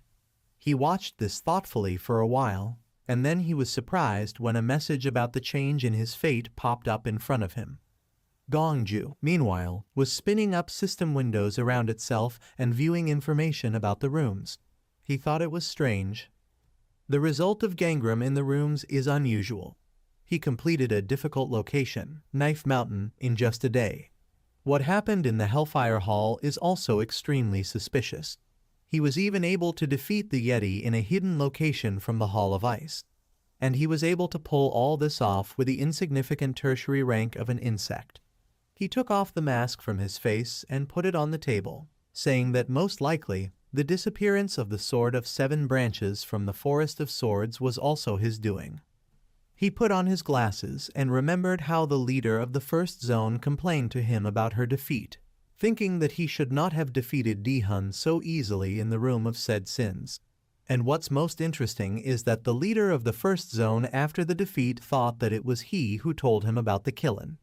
It is extremely difficult to hatch a killin. The food must be of the right attribute, and the egg's normal diet contains a lot of meat. In natural conditions, the chance tends to 0. That's a coincidence. The help of some god, despite the fact that he rejected each of them. He no longer knows what to think. He took out a key and a piece of paper in the shape of a man from under his clothes, saying that he needed to give him a test. Maybe he can read fate. Soon he invited Gangram to his place, and he, frozen in the passage, began to look around. Gongju asked him to come here and took out the key, saying that as he promised, he would give him a special reward. He used the key and Gangram was surprised. His gaze froze on the wall, and he thought that just a few minutes before there was a wall here, and now it had disappeared. Gongju walked into the opened room where there were many different weapons, and asked if he was surprised. It is a pocket dimension from which he has made a personal arsenal. He can open it at any time if he has the key. Gangram said it was cool.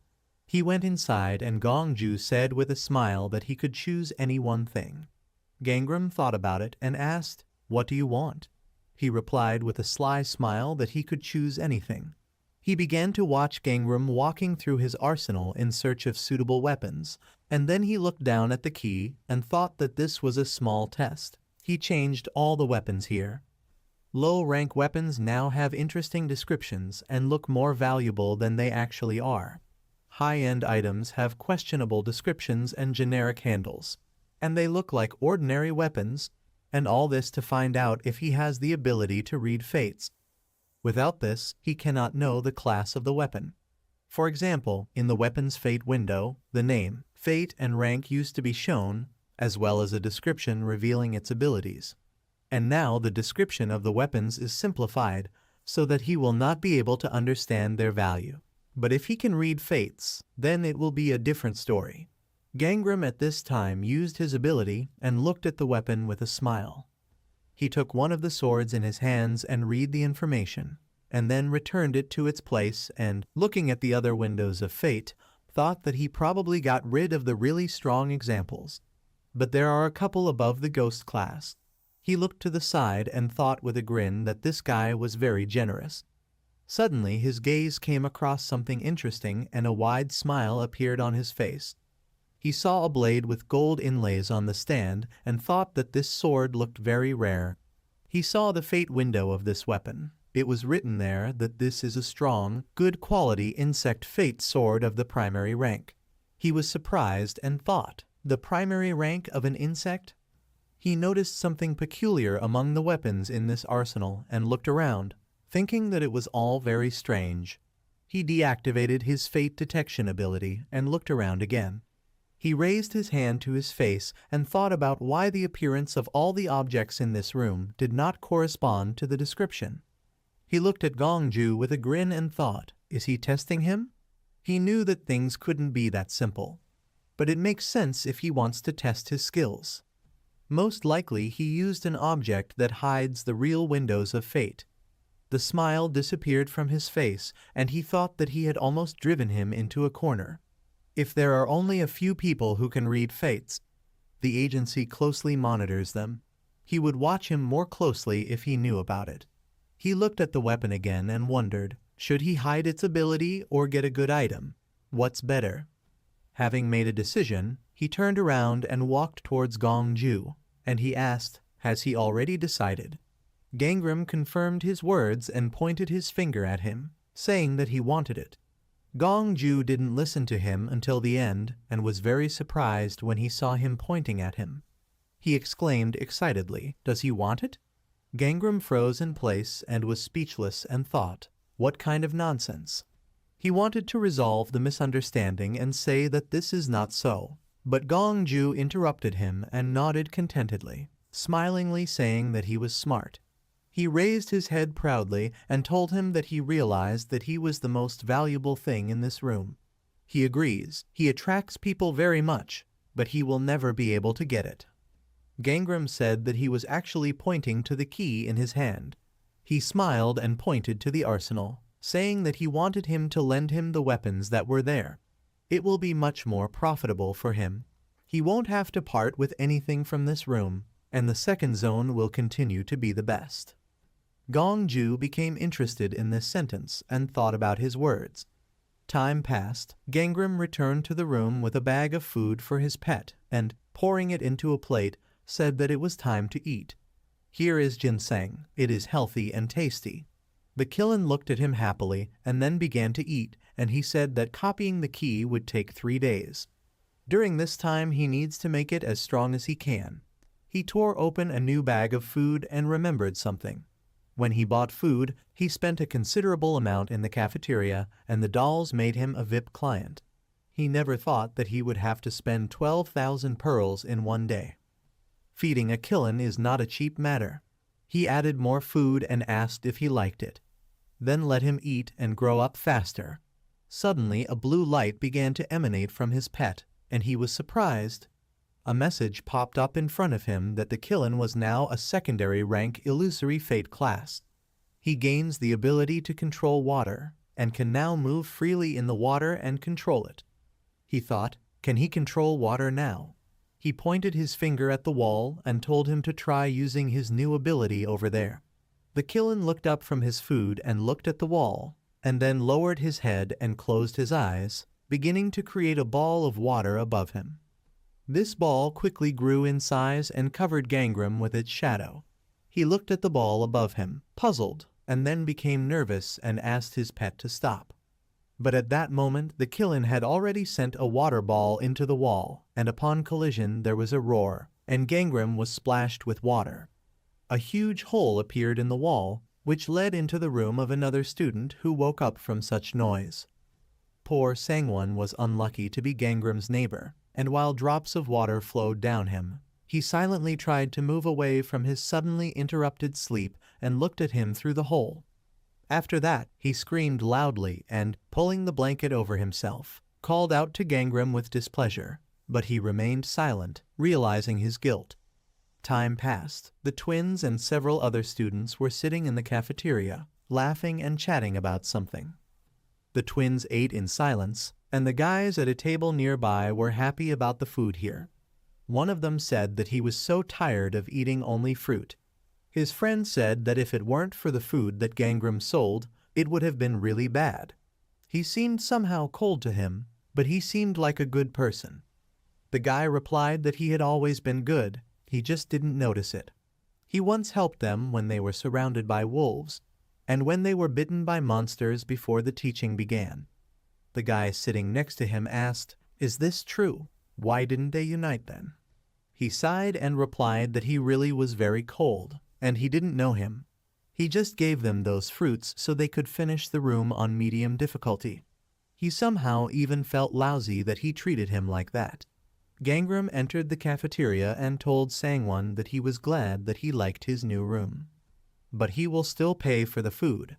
Sangwon followed him in and said that he was only polite because he was the first to clear, like him.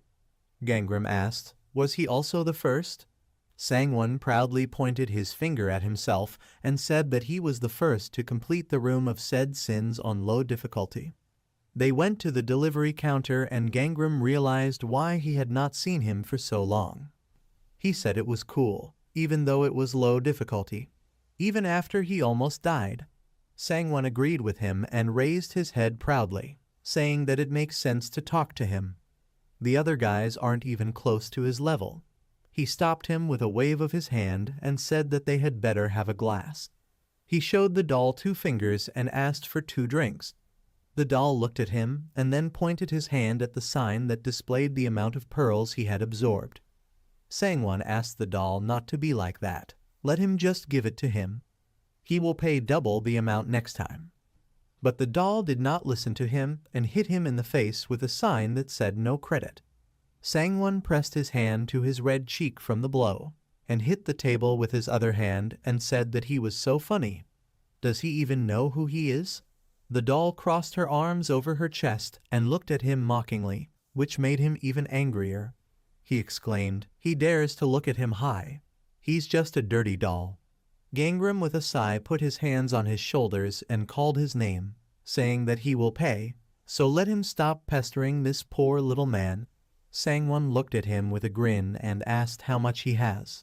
He's just a half-time predictor. Gangram wearily touched his head and, having already regretted his previous place of work, said that it was time for him to remember that everyone here pays with pearls. He asked the dolls how much it would cost.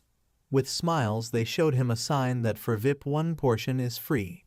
They, together with the local sommelier doll, began to mix his cocktail and Sangwon asked, "VIP?" Gangram replied that they have been calling him that since yesterday, when he spent 12,000 pearls. He turned to the dolls and said that let them pour it for him too. He was with him. Sangwon at this time was very surprised that he was able to earn such a sum. The dolls finished preparing the cocktail and one of them pushed the glass towards Sangwon with her foot. After that, the doll walked away and looked at him with an arrogant look. This gesture greatly offended and angered him. He bit his lower lip in rage, and then hit the doll with his glass and exclaimed, "Who does he take him for?" From the noise that arose, the twins and others looked in their direction. Gangram didn't like this and asked what he was doing. Sangwon loudly called him a jerk and he told him to shut up. Angrily stamping his feet, he left the cafeteria, and Gangram looked after him and asked, "What the hell?" At that moment the twins ran up to him and asked the doll if he was okay. The doll began to swear, and Bomb said that she would ask Anavi to punish him. Joel at this time asked the master, "Is this his friend?" He replied that this was not so. Bomb asked, "Then what were they doing here together?" He replied that he was in the next room when the Killen broke through the wall, so he wanted to apologize and buy him lunch, but it didn't work out. Bomb's eyes lit up with delight and she asked, "Killen?" After that, Gangram summoned a Killen and showed it to the girls. A joyful blush appeared on their faces and they began to stroke him, saying that he was so cute. Bomb asked what his name was. He replied that his name was Killen. They asked why. He replied that it was because it was a Killen. The girls looked at him dissatisfied and fell silent for a few seconds, and then Bomb said that this was a spiritual animal, and not just a Killen. Joel asked, would he like it if he called him just a person? Gangram scratched the back of his head hesitantly and asked, do they want him to name it? He thought about it and asked, maybe Linny? Linny sparkled with joy, and the system reported that Linny's Fate class had been promoted to primary rank Ghost Fate. Linny gains the ability of a magnetic horn. This ability allows him to attract or change the trajectories of gold attribute projectiles. Gangram looked at the window of fate in surprise, and one of the twins asked what it was. Has he really evolved? Gangram thought that this was not just a Killen, it was his Killen. Linny came up to him and began to rub against his hand, and he asked, what is it? Does he want to join the team too? Joel smiled and asked, he understands that they did this, right? He agreed with them, and then took Linny in his arms and thanked them with a smile on his face. Joel wanted to ask something, but Bomb quickly covered her mouth with her hand and said that if he wants to thank them, then he should go with them to the next room. He asked, next? They both nodded, and he asked, don't they all just come in when it opens?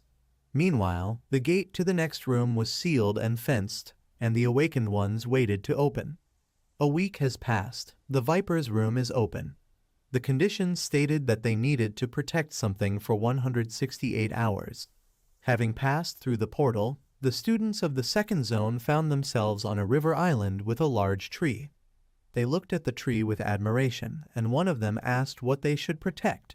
He turned his gaze to the container that stood nearby and asked, maybe this container or that tree? An inspector named Jeongmin came out of the container and waved his hand at them with a smile, asking if they were students from the 2nd District of Seoul, right? He said his name and said that he was from the Mission Protection Agency. He was the head of this room. Gangram looked at the new inspector in surprise, and Gajun watched his reaction. Sua at this time asked, "Is he like their guide?" Baum said that they also have task windows, like in the Hall of Hellfire or Knife Mountain. Sua asked if this means that the agency itself is setting a goal for them. Gangram at this time was still puzzled by the new inspector and thought, why isn't Anavi here? In a past life she was here. Jiangmen climbed up the tree and waved his hands at them, saying that he had loaded the details into the manual, so now he would quickly tell them everything. One of the awakened ones asked, "Leadership?" The guy next to him showed him a thing that looked like a phone and said this is the thing they were given when they first came. He asked who would wear this all the time anyway. Jiangmen, meanwhile, picked up the snake with a headband with a name written on it and said that their task in this room was to protect the snake. The students asked, "This snake?" He replied that everyone will have their own. He removed the cloth from the snake and said that they would have this sign of affection. They need to tie this cloth around the snake. He held out the cloth and told them to take it and go on their way. Everyone needs to find the snake quickly. The rules for the Viper's room were written in the manual. 1 snake per person. They need to tame the snake using a sign of affection and protect it for 168 hours. Second rule, they can leave the room, but if their snake dies while they are away, they lose. Third, the snake cannot leave the room, but they can leave it under the supervision of Jiangmen, but not more than 6 hours a day. During this time the snake will be under his protection, and if anything happens, they can take a new snake to continue the mission. Fourth, if they meet a great serpent, then under no circumstances should they call it a snake. After that, all the awakened ones crossed to the other side using bridges and went into the forest in search. Joel looked into the bushes and asked, "Is there a snake here?" Her sister found some kind of bird in the hollow and replied that they were not here. Gajun at this time found 2 snakes at once, but he did not like their size. The Holy Father was looking in the bushes at that time, but the snake suddenly jumped out at him, and out of fear he shouted an incomprehensible curse. Sua got worried and called him. Sangwon at this time found a snake and tied it with a cloth, telling it to calm down. His name appeared on the fabric and the countdown began. He looked at his snake with a smile and gave it a name that sounded like a curse word. He handed it over to his assistants and said let them take care of it. The guys asked, "Isn't it their job to protect him?" He replied that this was true, so they should protect his snake too.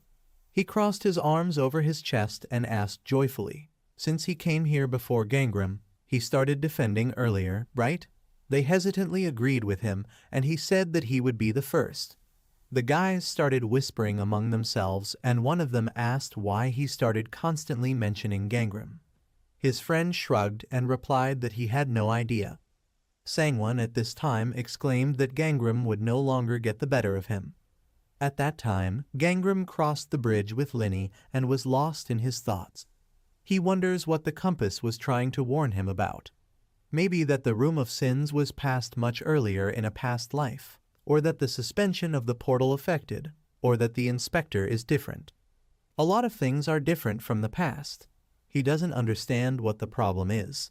A message surfaced that the course of Gangram's fate had been changed. A return to normal fate had begun. Everything will be as he wants only in the first change of fate. He stopped in the middle of the bridge and, looking at the cloth in his hand, thought, maybe this is connected with what he is doing.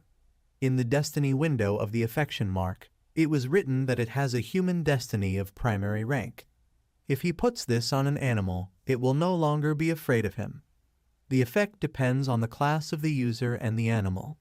Linny began to jump around his owner, and the gods noticed that he stopped and asked what he was doing. Shouldn't he be looking for the snake? He doesn't want to look. Maybe then he'll let them have it. He thought they were so annoying. He is unlikely to get an answer to the question if he only worries about it. He put his hands on the collar of his cloak and said it was time to move out. He took off his coat and put it in his bag, and then took off his t-shirt and looked at the pet, saying that they had to go. The gods were puzzled by his actions, and then he jumped off the bridge and fell straight into the river, and Linny jumped after him. Gangrim held his breath and dived, and then looked at the underwater world that opened up to him. One of the gods said that he must be looking for a snake. Another god asked him to remind how long people can hold their breath. The system informed Gangrim that the lung capacity had increased by 20% due to the water attribute. He swam down and looked at Linny with a smile, pointing his finger at himself. Linny realized what he needed to do and activated the ability to control water. Gangrim received the effect of the ability to control water and was now able to move and breathe freely.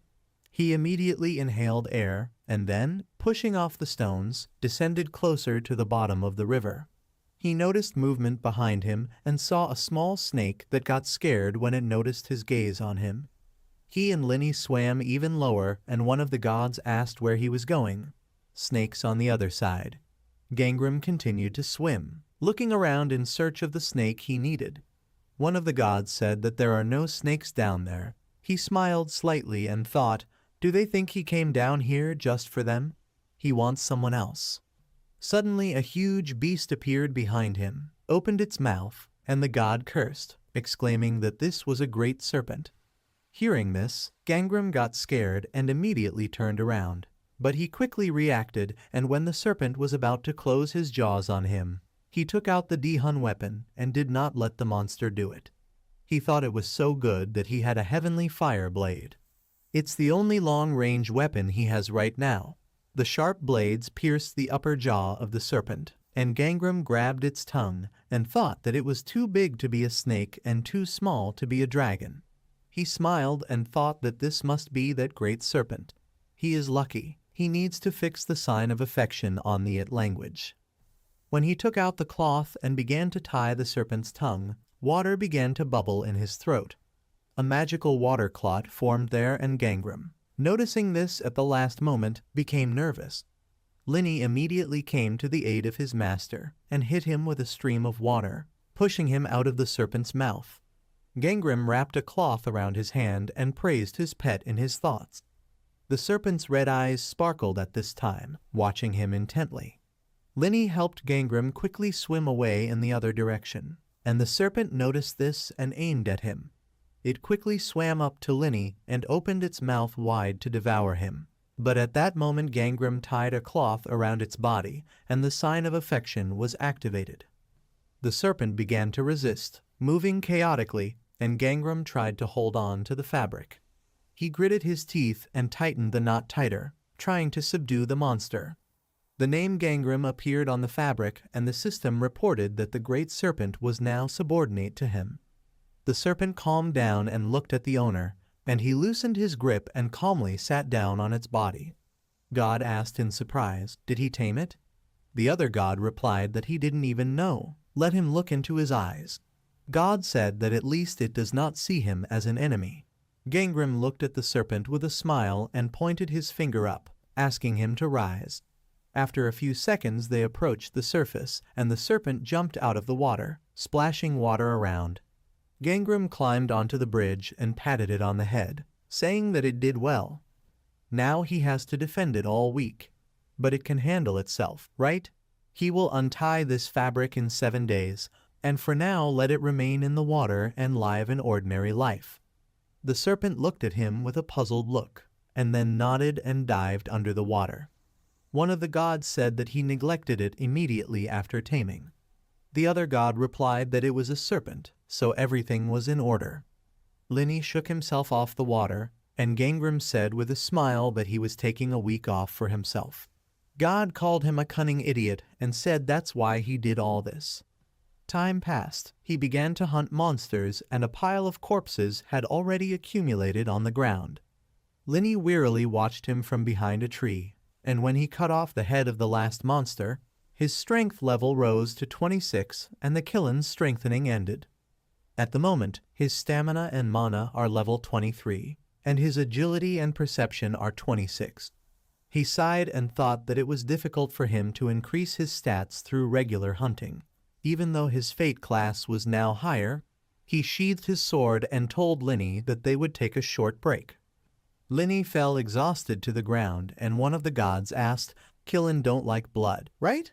Another god said that putting a buff on him was a good idea. Gangram pulled the pearls out of the monster's mouth and looked at Linny with the thought that he thought it was very difficult for him to kill. Suddenly screams were heard from the side, and someone said that he was an idiot. Gangram looked in the direction of the sound and thought that students usually don't fight each other in this room. A guess suddenly occurred to him, causing his face to darken. He rushed into the forest and worriedly told Linny to quickly follow him. He soon reached the waterfall and sat down, beginning to watch the people below. Someone exclaimed, "What else should they do? Let him just return the money." The other person shouted back that he couldn't. Gangram took a closer look at them and recognized them.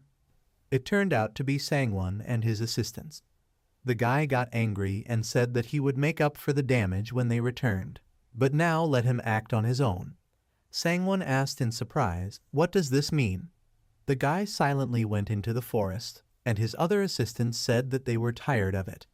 "He is simply unbearable, Gangram this, Gangram that. Why shouldn't he hire him then?" Gangram heard this and thoughtfully asked, "Hire?" The gods advised him to talk to him. "Looks like he's in a difficult situation. He thinks he can pull a couple of pearls out of him." He thought about it, and God said that he needed money to feed Linny.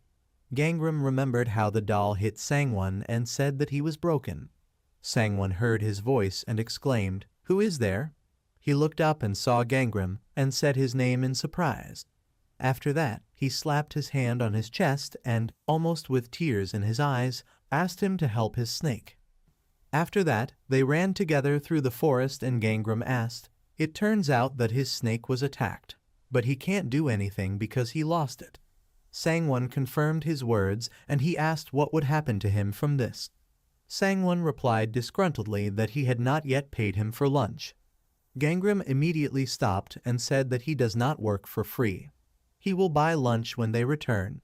Sangwon became very nervous and, looking at the number of his pearls, exclaimed that he had 2,000 pearls. Gangram said, "That is so much." Did he take it from his partners? The system informed Gangram that the negotiations were completed, and he, with a smile, said that the pearls had arrived. At this time, a red notification appeared in front of Sangwon that the health of the target, marked with the sign of affection, had dropped below half. He grabbed his head and said that if they were done, then they needed to go save his snake. They soon reached a small clearing where they mercilessly beat the Sangwon snake. A student from another zone swung his sword several times, inflicting new wounds on the snake, and said that this snake was finished. Gangram quickly appeared in front of him and blocked his blow with his sword, causing the guy to be surprised. He looked at him displeasedly and asked, "What zone is he from?" He was the first to find this snake, so let him look for another one. Gangram threw the snake to its owner and replied that this would not do. Sangwon caught his snake and called out to it in concern as he looked at the wounds. He sat down on the ground and took out the medicine, with tears in his eyes asking him to live. "Here are the medicines, let it wake up quickly." A guy from another zone looked at this with a blank expression on his face, and Gangram noticed it. Sangwon exclaimed, "Who is he to try to kill his snake?" The guy sheathed his sword and asked, "Is this his snake?" Sangwon showed him his name on the bandage and said that the snake had his mark on it. Let him look for another one. The guy asked, "Why does he need this?"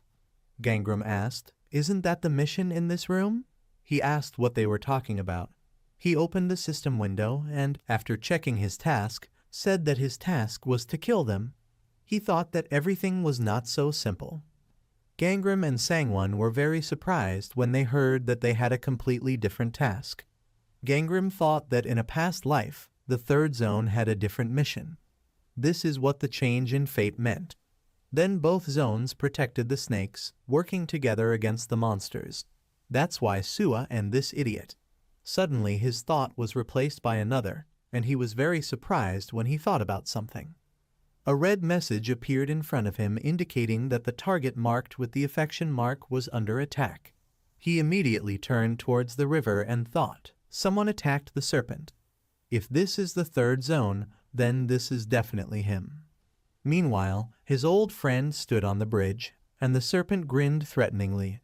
Tihan grinned when faced with a formidable opponent and clenched his hand into a fist. The serpent releases a stream of water that destroys the bridge, but Tihan manages to jump to the side and dodges it. He looks at this creature in surprise and asks, "Is it really a dragon?" He raises his fist and is about to say something.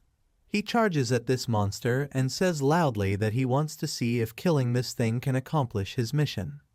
Gangram quickly runs towards them and is surprised when he spots Tihan attacking the tamed monster. He delivers a very strong blow with his fist to the serpent he attacked. He smiles and thinks it's great. He almost did. Suddenly, Gangram moves the serpent away with the help of water magic and stands between them. He stabs with his sword and stops the blow from Tihan, who asks who he even is. Gangram looks at him with a small smile and thinks that he knew it would be him, Jang Tihan. He reminisces about the past when he called him Hyung and says that he wasn't there last time, so now he just has to go. Harang moves aside and says she will go. Tihan turns around and tells Hyung that he has to promise that he will come to the party. Gangram remembers that each of them died. In present time, he lands on another part of the destroyed bridge and thinks that he was a member of the Flying Tiger sect. He didn't expect to see it, but it's still nice. Tihan says that he will forget about it because he has never seen it before, but this time he has his own thoughts. Gangram turns and tells the serpent that it must go deep down. It should also not come out, no matter what. Tihan was very surprised by this and loudly said that it was running away from here. He makes an obscene gesture with his hand and says that he should leave here. He stands in his way. He needs to kill this monster. Gangram looks at him and thinks that he has never seen him so young. In a past life, he first met him in a sect. He remembers the past and thinks that this is a completely different atmosphere.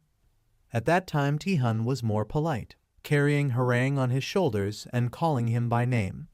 He said that he was glad that he did not meet him in the demon realms.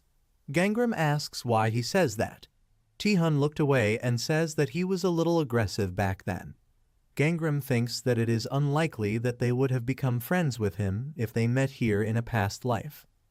Tihan kicks the bridge hard and asks loudly if he even heard him. Gangram points to the side with a kind expression and asks why doesn't he find another snake. This is his great serpent. Tihan was surprised by this and with a dissatisfied expression on his face asks if this belongs to him. He throws a punch that Gangram dodged and loudly says that in that case, he will beat him first. He immediately raises his hand to strike again and asks loudly, "Is he going to continue dodging?" Gangram blocks his punch with his sword and his hands shake violently due to the recoil from the blow. A small smile appears on his face and he wonders, did he become so strong so early? Tihan jumps to another part of the bridge and asks why he is smiling. Is this funny to him? Gangram surprises him by agreeing and saying it's funny. He directs energy into his sword and wonders how he cannot be happy when he is here again, alive. The system notifies that its attribute has been changed to fire. He throws multiple blows with his sword, but Tihan blocks it all with his metal-plated gloves. Gangram continues to strike and thinks he has a secondary rank Ghost Fate. He is superior to him in class and characteristics. He asks if he really fell into a stupor because he couldn't cope with it, although he was much stronger. Tihan gets angry because of this, throws a strong punch with his fist, and is about to say something. Gangram beats him to it, agrees and asks how he knew about this. He strikes Tihan's torso with the hilt of his sword, causing him to cough up blood. Gangram swings his sword, looks at it with a smile and thinks that he knows all his techniques well. Tihan's body begins to shake violently after this blow. He clenches his teeth tightly and is about to say something. Gangram points his sword at him and says that it seems he has become the winner. He puts his sword in his inventory and looks at Tihan and loudly says that he will come back and beat him. Gangram, with a kind expression and a smile, waves at him and thinks that he looks like a real villain. His face has become less cheerful, and he thinks that on the other hand, this is not very good. If this goes on, he won't meet Sua, which means he won't join the Flying Tiger sect. If he entered the Asura sect instead, it would be life or death. Gangram, with a very serious and worried expression on his face, says that he cannot allow this to happen. Sometime later, someone says very loudly that he should have warned earlier that other zones were hunting snakes. Jiangmin asks, but it doesn't really matter if they protect the snakes from monsters or other people. A very angry Sangwon grabs his clothes and asks if he is serious now. He leaves him in a very bad mood and loudly tells his snake that they should get out of here. Gangram waves his hand and asks for forgiveness to get his attention. Jiangmin notices him and asks if he has a question. Gangram approaches him and asks if the goal of the Destiny Protection Agency is not to create as many awakened ones as possible. He doesn't understand why they should fight each other. Jiangmin says this is all to weed out those who are not qualified enough or who are being helped. For example, such people are sent to clear rooms with an object that they received from someone more powerful. Gangram is confused by what he said and asks if he wants to say that it is his fault. Jiangmin says with a sly smile that this time they don't have many snakes, so if everyone protects the snakes, unfortunately, someone won't get one. Gangram, with a very serious expression on his face, clenches his teeth and thinks about all this. The system notifies you about this, that the protection of the Great Serpent is 22 hours, 17 minutes and 58 seconds out of 168 hours. The gods who watch over him say that it is he. They've already been waiting for him. They are so excited. Gangram looks around and asks if something happened while he was gone. He goes to the bridge and says that there was no notification of the attack on the serpent. He looks ahead, takes out his sword, and thinks that something is approaching. He sees a human silhouette running very quickly towards him. This man delivers a very strong blow, but Gangram manages to jump to the side and dodge this attack. Tihun, who attacked him, gets up and says that he has finally found him. Gangram asks did he say he found it. Does he have something to do with him? Tihun quickly runs towards him with a very wide smile and loudly says that he needs to fulfill his promise. He throws a punch, which Gangram was able to block with his sword. He remembers what happened last time and with a calm expression on his face thinks that the next blow will be from the left. He will fight with him a little, otherwise he will not calm down. Tihun surprised him very much by throwing a kick, but Gangram managed to notice this and thinks that he still used this technique. He blocks this blow with his hand and thinks that he has changed it. Perhaps he realized that he knew his techniques. He is thrown back strongly after this blow and slides several meters back. Gangram's shaking hand is left with a mark from this blow, and he thinks that it is probably difficult to change his usual movements. This is impressive. Tihun looks at him with a joyful smile and says that it has finally happened. Gangram asks why he wants to fight so badly. He could just look for another snake. Tihun points his finger at him and says it's because he lost to him last time. He raises his hand and with a serious expression on his face says that he doesn't like this. Gangram looks at him with a serious expression on his face and thinks that he always liked to fight with those who are stronger than him. He remembers what happened earlier and thinks that that's why he didn't even think about it, because in his previous life he didn't have any special abilities. Has he really gone crazy? It's strange to somehow be glad that they are now enemies. He channels energy into his sword and thinks that if he loses, the Great Serpent will die, so he has no choice. He calls him by name and says that he relies on him. Tihun doesn't understand what he means and loudly asks what kind of nonsense he is talking about. Gangram sets his sword on fire, looks at him with glowing eyes with a wide smile, and says that he should just not die.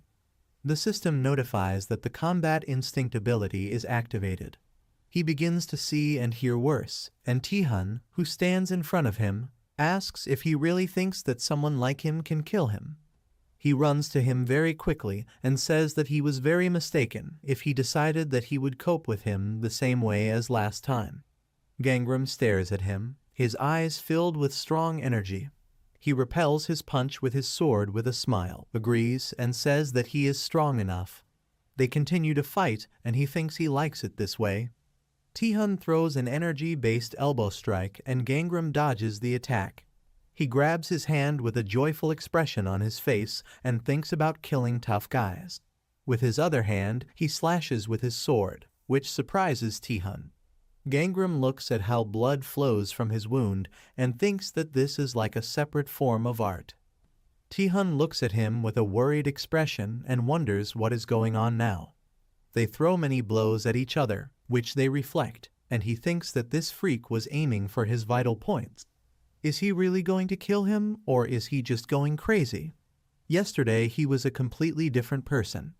Taehyun swings his fist into which he channels energy and thinks that this way he can lose again. He throws a very strong blow and hits him in the torso. Because of such a strong blow, Gangram's rib broke and he was pushed back. He clenches his teeth hard, blood flies out of his mouth, and he thinks that he should kill him. He slides back because of this blow and thinks only that he wants to kill him.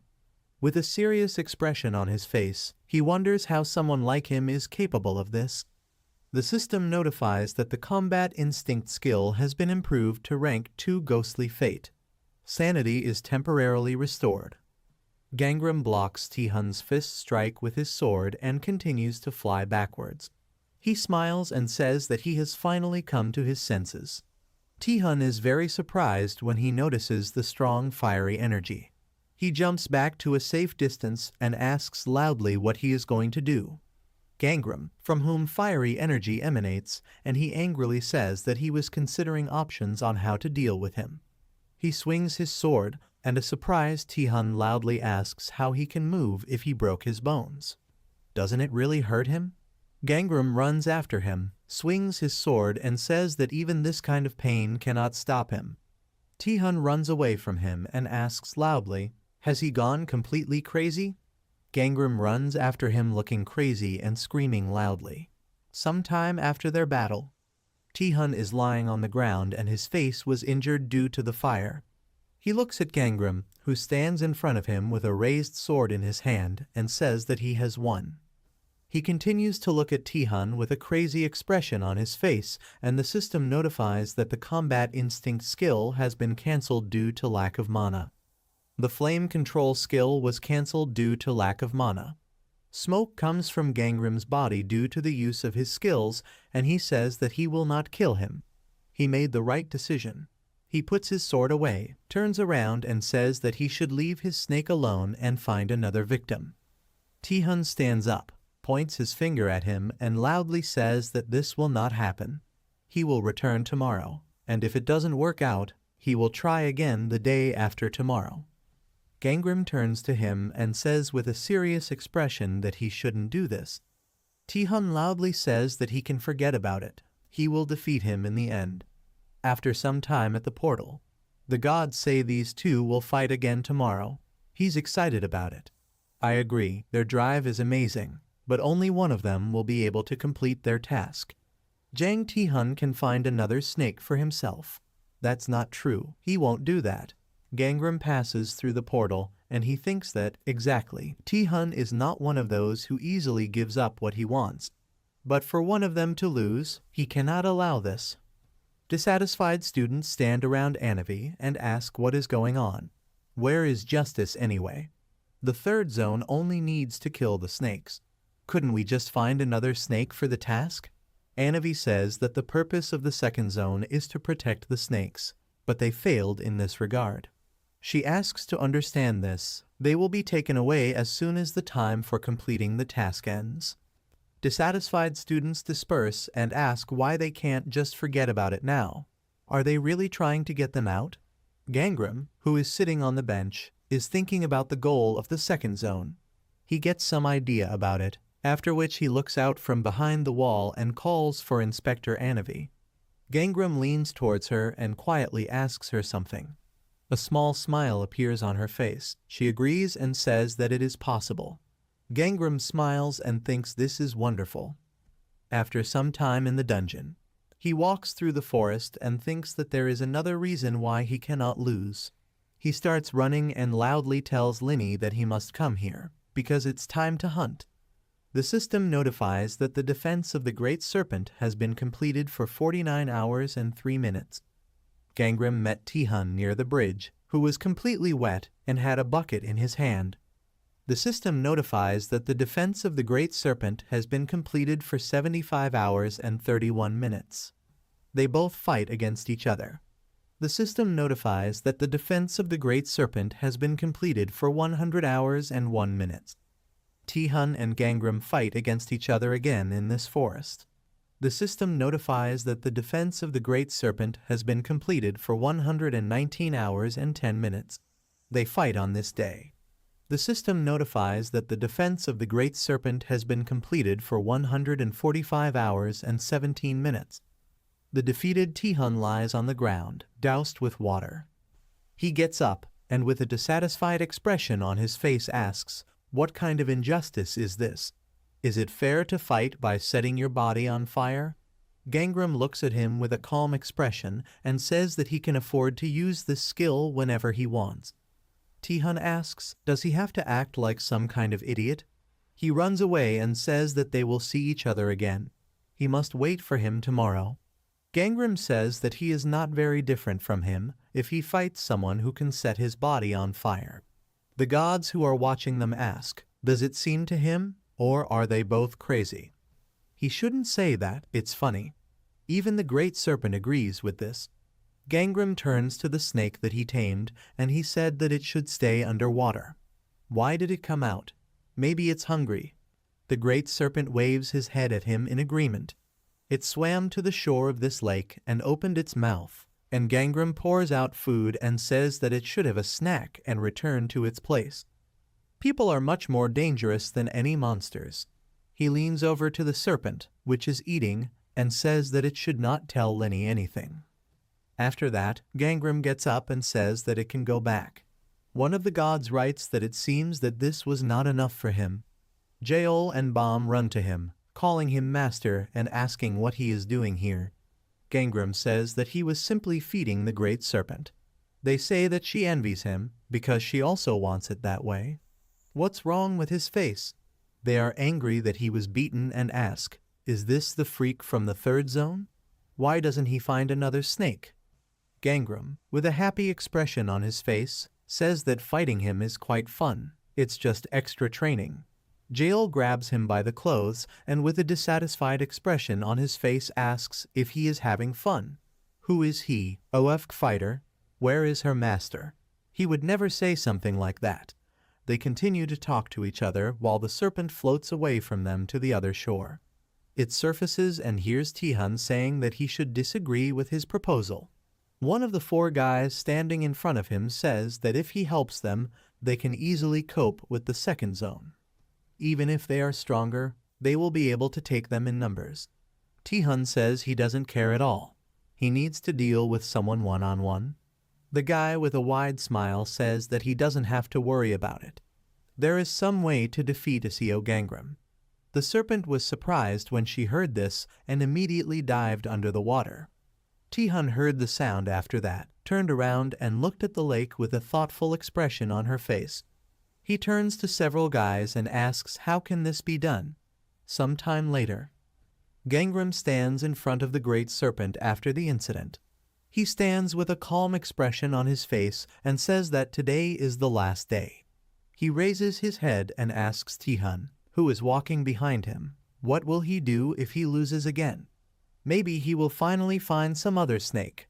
Tihan says with a serious expression that he won't do anything as pathetic as this. If he loses, he will simply fail. Gangram turns to him with a small smile and thinks that he knows it. He asks, is this really so? He takes out his sword and asks if they can bet on something, since this is their last fight. If he wins, he will fulfill one of his wishes. Tihan asks what will happen if he wins.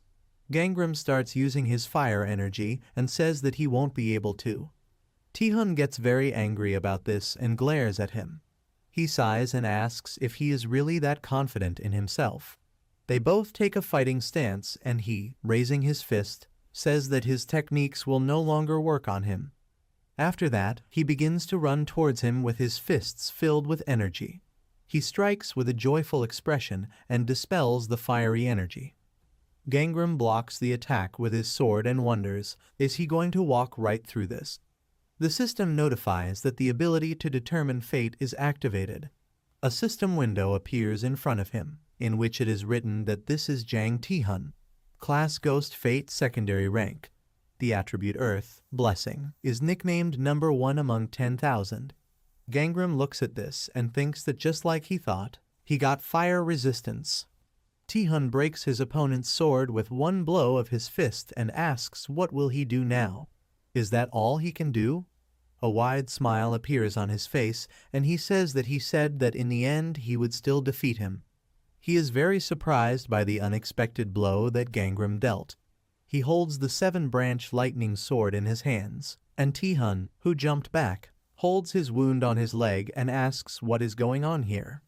Gangram looks at him with a crazy expression on his face and smiles and says that victory will be his. Tihun looks at him with a worried expression and says that this freak has gone crazy again. He gets to his feet and says that apparently he has an ace up his sleeve or something like that. He channels strong energy into his hand and asks, but does he really think that he alone has a secret weapon? He creates a weapon from the energy in his hand and says that he was the one who started it. The system notifies you that the shapeless spear ability is activated. Sense organs warn of danger. Gangram was very surprised when he saw this notification. The gods who look at his spear laugh and ask, is this not Janba's snake spear? This is it. Perhaps he is gifted with the weapons of the deities. Tihun, with a very serious expression on his face, throws his spear with all his strength. Gangram puts his sword in front of him and blocks this spear. He is thrown back and the system notifies that the combat instinct ability has been cancelled. He is very stressed about this attack and thinks that it should not be cancelled. The system notifies that the combat instinct skill is activated. Gangram was able to withstand this attack and loudly says that he must win no matter what. The system notifies you about this, that the ability of fighting instinct responded to his competitiveness and evolved to the ghostly fate of the primary rank. A sight of energy appeared in front of his eye and he looked at his opponent. He sees the path to Tihun and wonders what is this glow. He sees many such paths and wonders, is this a trajectory? Gangram sees what his opponent is targeting, and when he is about to attack, he begins to run very quickly towards him along the trajectory that appeared in front of him. He throws several very fast blows, and a surprised Tihun loudly asks how many hidden skills he has. Gangram, after these blows, stopped behind him while blood flowed from his wounds. He fell to the ground due to fatigue, and Tihun, who lost consciousness, immediately fell to the ground. One of the gods who looked at this asks if he really won again. The system notifies you about this, that the combat instinct skill has been cancelled. The gods write, how did he win? He managed to withstand even a spear. The other gods who look at this ask, how did he win? Did he manage to survive even after that spear? Maybe using a weapon he's not used to using isn't the best idea. But wouldn't that kill him? Gangram runs up to Tihun with a worried expression on his face, shaking him and wondering if he has gone too far. He says that he needs to be taken to Father Johann. Suddenly a bullet flies in front of his face, which greatly surprised him, and he wonders, is this an ambush? Several people run towards him, and one of them loudly says that they must grab him. He's probably already exhausted. Gangram looks at these few people and thinks that these are the guys from the third zone. He takes out a potion, which he immediately opens and thinks that he should give Tihun a healing potion first. Suddenly, he loses his balance and drops the potion he just took. He looks down and wonders, is this dirt? Gangram sees two people standing far away and wonders if this is some kind of earth-related spell. He uses fire magic and thinks that this is very bad. He needs to get out. While several guys are running towards him with weapons in their hands, one of the gods who looks at this asks who is it. The system notifies that the fire control skill has been cancelled due to lack of mana.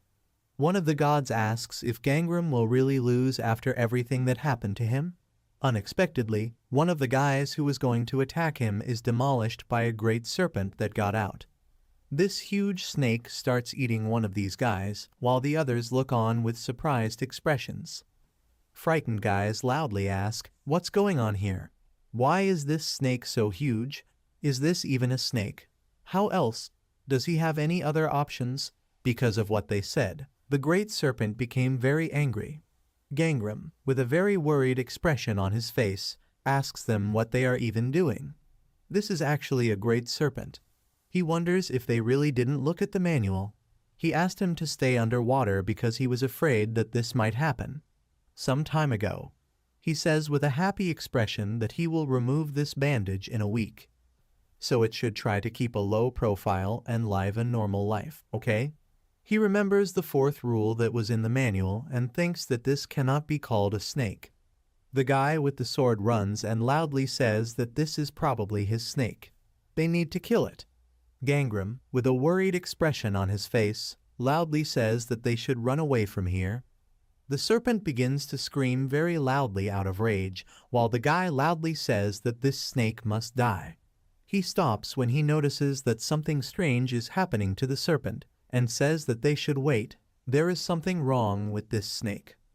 Gangram looks at what is happening with a very surprised expression on his face and thinks that this is because the great serpent, who is called a snake, cannot become a dragon. Because of this, he is overcome with rage and indignation, after which he becomes a Gangchuori monster. Immediately after the transformation, it attacks these guys, who run away. The system notifies that Gangchuori protection has been completed for 155 hours and 1 minute. Gangram, after getting out of the trap, helps lift Tihun and looks at what is happening. He looks at the monster in front of him and thinks that maybe he would have a chance if the Gangchuori recognized him. At this moment, a huge monster releases very strong flames from its mouth at the guys. Gangram watches this and thinks that this is unlikely to happen. The gods who are watching what is happening ask, "Haven't these idiots read the manual?" He had never seen this before. The system notifies that Gangchuori has a class of the highest dragon rank, a great serpent who fell because he could not become a dragon. It has poison and is capable of releasing fire. His body is like steel. A huge Gangchuori releases a very strong stream of flame high into the air, and this is noticed by the students who protect their snakes. And one of the gods says that they made a huge mistake. Jiangmin takes out a loudspeaker from his inventory and loudly says that they should pay attention. This is the Destiny Protection Agency. A dragon-type monster, Gangchuori, appeared. Forest fires occur in the places where the monster was located. The guys towards whom this monster is approaching run away and shout loudly that it is approaching. Sangwon, who is not running fast enough, loudly says that he must wait, because he is intolerant to poisons. Jiangmin loudly says that he is calling on everyone to evacuate to the sacred tree for their own safety. Sua uses his magic to protect Sangwon and the guy who helps him. She built a tunnel of trees and loudly says that they should run to the sacred tree as quickly as possible. Gangram runs away with Tihun on his back and thinks that the agency will probably intervene. Jiangmin wants to say something to the interns, but stops when he notices the system windows appearing in front of him. He says they should forget about it. A new mission is proposed from the Destiny Protection Agency. Killing a Gangchuori will count as completing the quest, and they will receive additional rewards. Gajun stops, looks up with a big smile and asks, "He heard that too, right?" Johan, who was standing next to him, looks in the same direction and wants to say something, but stops. Gajun looks at the Gangchuori who is not far from him and says loudly that it looks like it's time for a boss raid. Some time later, Gangram reaches the sacred tree and thinks that everyone has already gathered here. He runs to the rest of the people and asks, "Is Father Johan here?" He notices this, raises his hand, loudly agrees and says that he is here. Gangram carefully puts Tihun on the ground and politely asks him to help him. Johan, who is concerned about his condition, loudly asks what happened to him. He is very surprised when he heard from Gangram that this was his work. Suwa runs towards him with a worried expression on his face, calling his name loudly and asking if he is okay. Why is there blood on his back? Gangram turns to her and calls her name. He points to Tihan and says that he's fine, but he's not so good. Suwa asks if this is the guy from the third zone who came every day to fight him. She is unaware of what happened and says that everything seems to be fine with his serpent. What does he think about the task of killing Gangchiori? Gangram rises to his feet, looks towards this huge monster, and says that it seems that first he needs to reconnoiter the situation. This Gangchiori is the very serpent he defended. What he just did surprised Suwa very much.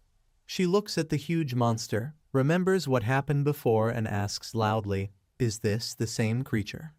She says with a serious expression that then he can't kill it. Gangram looks at Gangchiori, agrees and says that she is right, but he also cannot close his eyes to what is happening.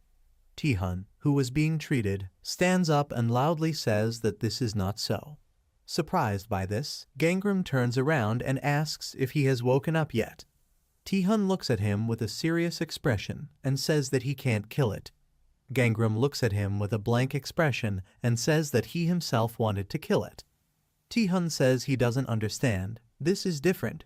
Gangram wonders if he says this because he values loyalty. He agrees and says that therefore, he will have to find a solution. Jiangmin approaches them and says that nothing will come of this. The fallen great serpent must be killed.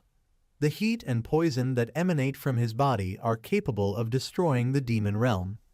Normally, the security agency would take up this matter, but he does not know the thoughts of his superiors. A loser who couldn't become a dragon is really a huge problem. Tihan was very embarrassed when he heard him call it a loser. He lowers his head and thinks about it. Gangram says that in any case, this needs to be stopped. Jiangmin says that, however, he can't handle this alone. Gangram turns around and says that it looks like he will have to take care of Gangchiori. Can he count on them?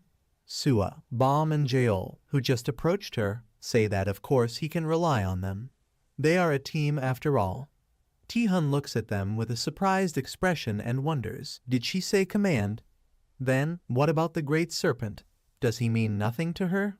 He stands up very sharply, asks them to stop and asks loudly, do they want to kill this? He looks at them with a worried expression on his face and says that this is a great serpent.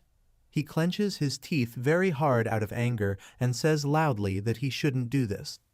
After this, he immediately runs away from them, and Gangram tries to stop him by calling his name. He looks at him with a sad expression and lowers his hand. Some time later, Tihan sits with a very angry expression on his face and remembers Jiangmin, who said that a loser who couldn't become a dragon is really a huge problem. He sits on a sacred tree and ponders what happened. He closes his eyes and remembers how someone called him a loser. His father slaps him in the face and asks loudly, is he trying to disgrace his name? He is ashamed to have a son like him. Tihan, who remembers this, thinks that he lived for 20 years, doing everything he told him. But it never seemed to be enough for him. His father asks why is this all he can do? They said he was destined to become a great man. Tihan thinks that the problem is not that he couldn't achieve anything. He simply couldn't be the perfect son his parents wanted. Because for them, what is not ideal is a complete failure. He couldn't help but think that he would never stop being a loser.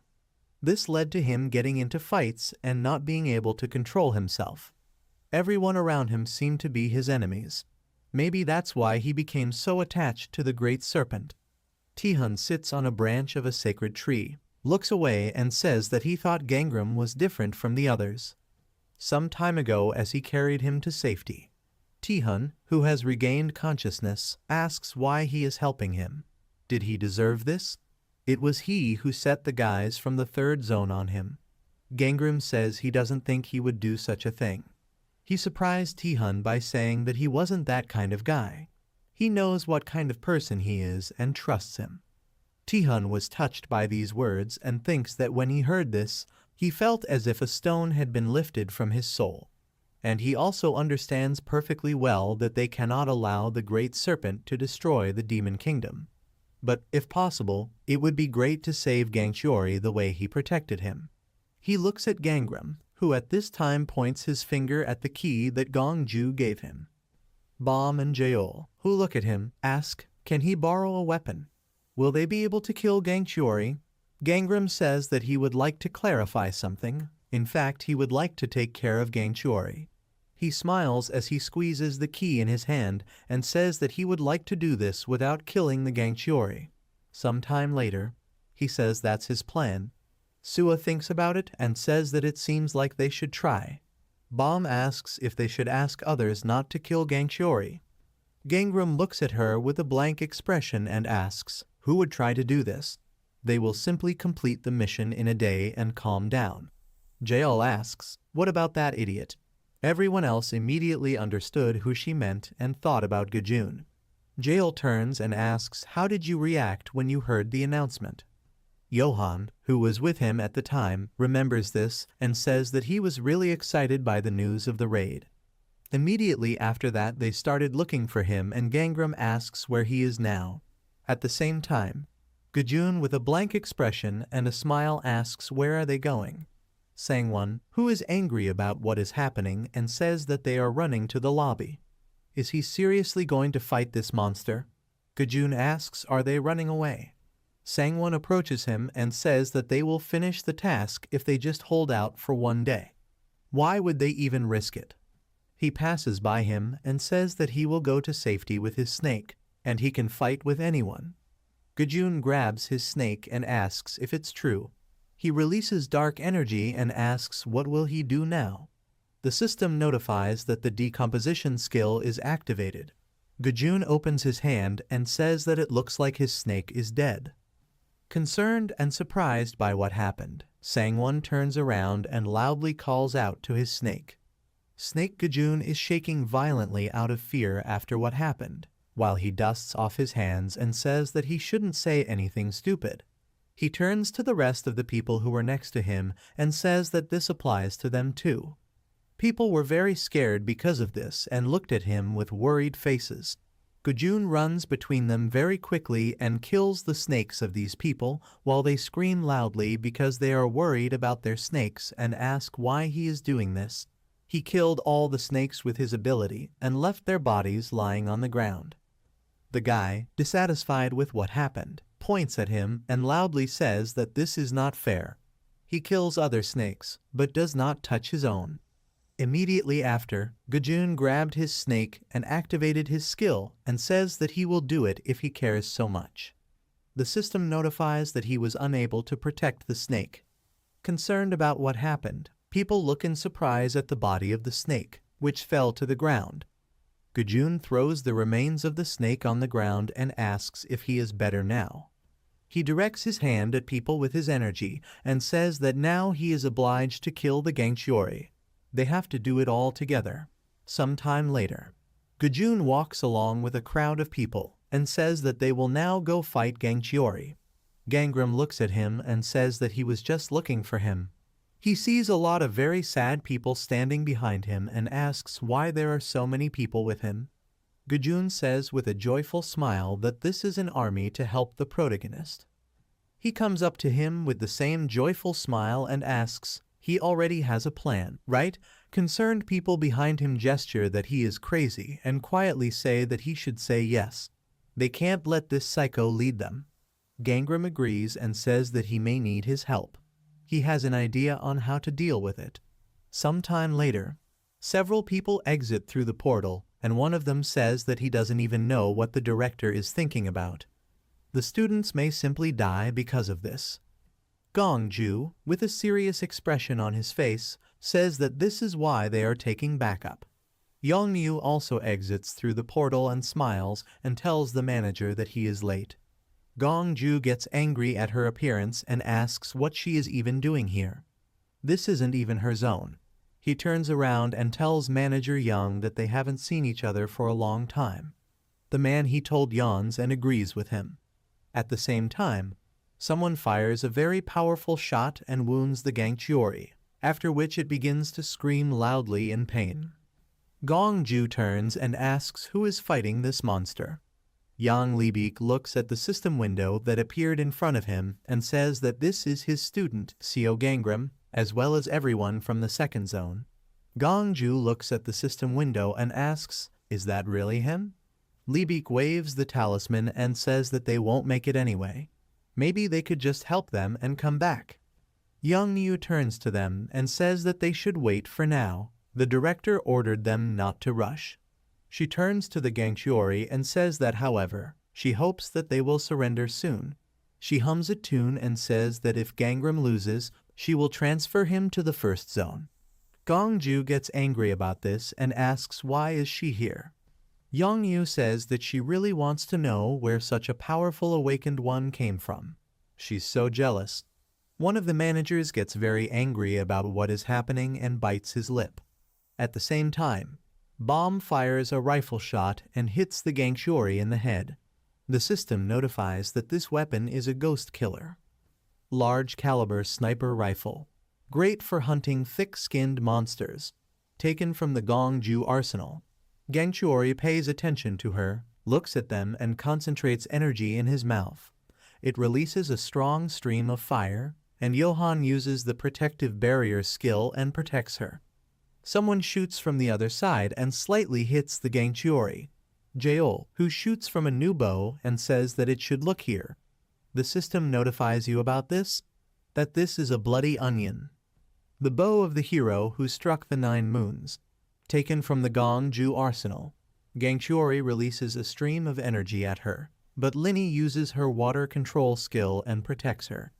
Gongju looks at this with a blank expression and wonders what they are doing. They just miss with their attacks. But in defense they are very good. Such weapons are not for beginners like them. They won't be able to handle it at this rate. Gangchuori concentrates its fiery energy in its mouth, but this fire immediately disappears. Many people with melee weapons run towards this monster and loudly say that Gangchuori has run out of flame. Everyone must run to the attack. The monster releases strong poison and fire from its body. People block this with shields and loudly say that this heat and poison is already having a bad effect. Warriors with high resistance to flame and poison should go to the front line. Are they sure they can handle this? Maybe we should push this monster against the wall. One of these people activates the skill to summon an ice wall.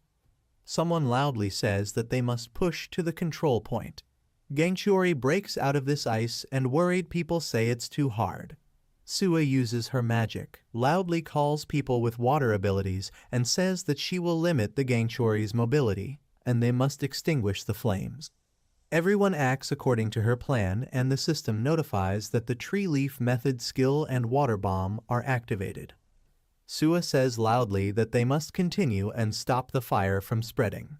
Several people with shields run towards the Gangchuori and say that they should work harder. The system notifies that the monster's strength and physical support skills are activated. They continue to push the Gangchuori to the edge and loudly say that they are almost there, just a little longer. It begins to scream very loudly out of anger, and the ground under its paws begins to collapse. The guys who are standing next to Gangchuori turn around and say loudly that there is no room to push. What should they do now? Gangram said they should push it off the cliff. Gajun concentrates energy around himself and says that they should stand behind him. He sends energy into the ground in front of him and activates the decomposition skill, after which the Gangchuori falls off the cliff. A bird with a glowing eye at that moment flies over this monster lying on the ground. Liebig looks at the system window, which broadcasts video from the eyes of this bird. He sees Gangram, who climbs onto the Gangchuori's head and says that this is where he has been all this time. At this time he climbs onto the monster's head, and because of the temperature he gets burned. He looks for something with a worried expression on his face and says that he needs a sunken area in the middle of his head. He thrusts his sword into the area with a smile and says he found it. Gongju, with a joyful expression on his face, loudly says that he knew that they would succeed. Yang Yu thinks it's bad with a worried expression. She bites her fingernail and thinks that her plan was to lure Gangram to her side when he fails the mission. Ever since she lost valuable students from the first zone, she needs guys from other zones. If Gangchiori loses, then everything will be in vain. Can they do anything to make them lose? Gongju looks at the system window with a blank expression and asks what he is doing now. He watches as Gangram plunges his sword into the sunken area on the Gangchiori's head.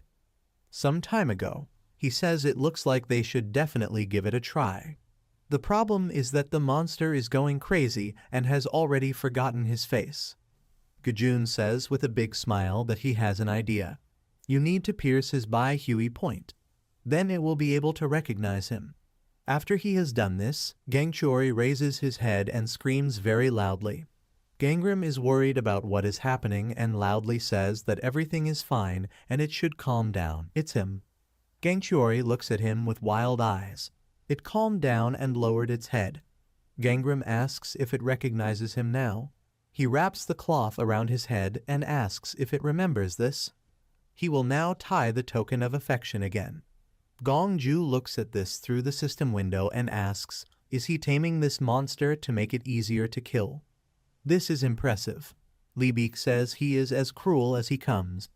Yongniu is silent for a few seconds and thinks and says that he should write this down in the report.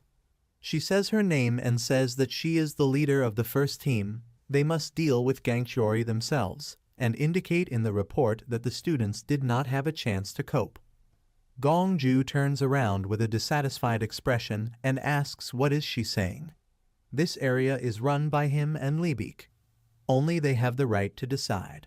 Yongniu sends electric energy into his hand with a smile and says that she didn't hear that from the director. It seems to her that Gangram is in danger. She creates a very strong lightning, which she directs at the Gangchiori and loudly asks, do they need eyes for beauty? This lightning hits the sword, which is stuck in the head of the monster next to Gangram, and this is seen by the managers through the system window. Gongju grabs Yongniu by her clothes and asks if she is even sane. She struck lightning next to the student. She asks with a blank expression on her face, did she hit the head? She was aiming for the leg. Besides, Gangram was not injured. Gongju asks loudly, is she joking now? Yongniu says it was a mistake. She runs away and thinks that if Gangram dies, it will be bad. She needs to be closer. Gongju, with a worried expression on his face, loudly asks what is she up to. Yongniu jumps off a cliff, turns around and says he's in danger, and she goes to save him. She activates the aerial walking skill and activates the lightning skill, which attacks Gangchiori. She looks down with a happy expression on her face and thinks it's a clear shot this time. Gongju flies after her with Libik in his hands and says loudly that if something happens to him, he won't just leave it like that. Yongniu ignores him and asks why her punch didn't go through. Gangram calmly sits on the head of Gangchiori and the system notifies about it, that it could not resist the sign of affection. It submits to him again.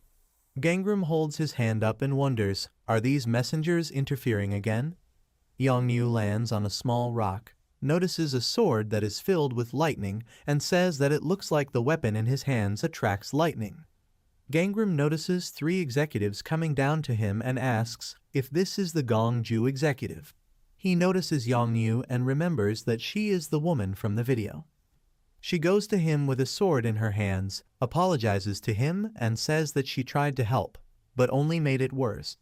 She is glad that the lightning did not hit him. Gangchiori's internal wounds are very serious. She returns this sword to him.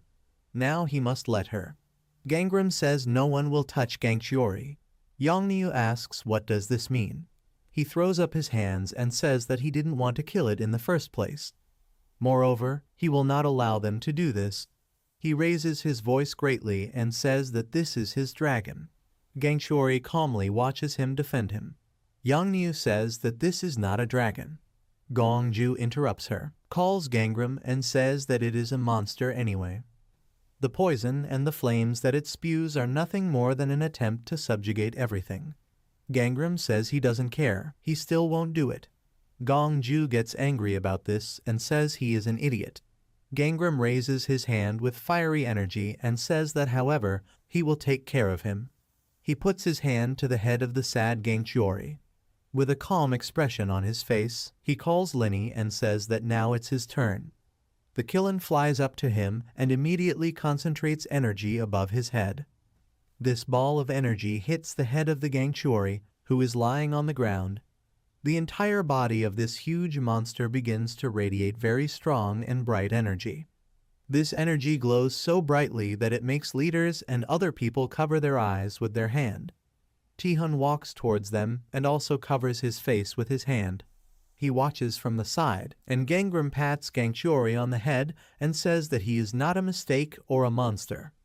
Tihun looks at what is happening and is very surprised by what is happening. Gangram says with a calm expression that he is a real dragon. The system notifies that the cleansing of Gangchiori from regrets has begun. After this, Gangchiori became much smaller and with a joyful expression on his face lays down in Gangram's arms with tears in his eyes. He goes to the managers and says that he is fine now. Gongju and Yangniu were very surprised by this and asked what it was.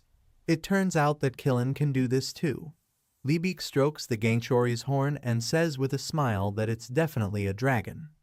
The system notifies that they have defeated the Gangchiori monster.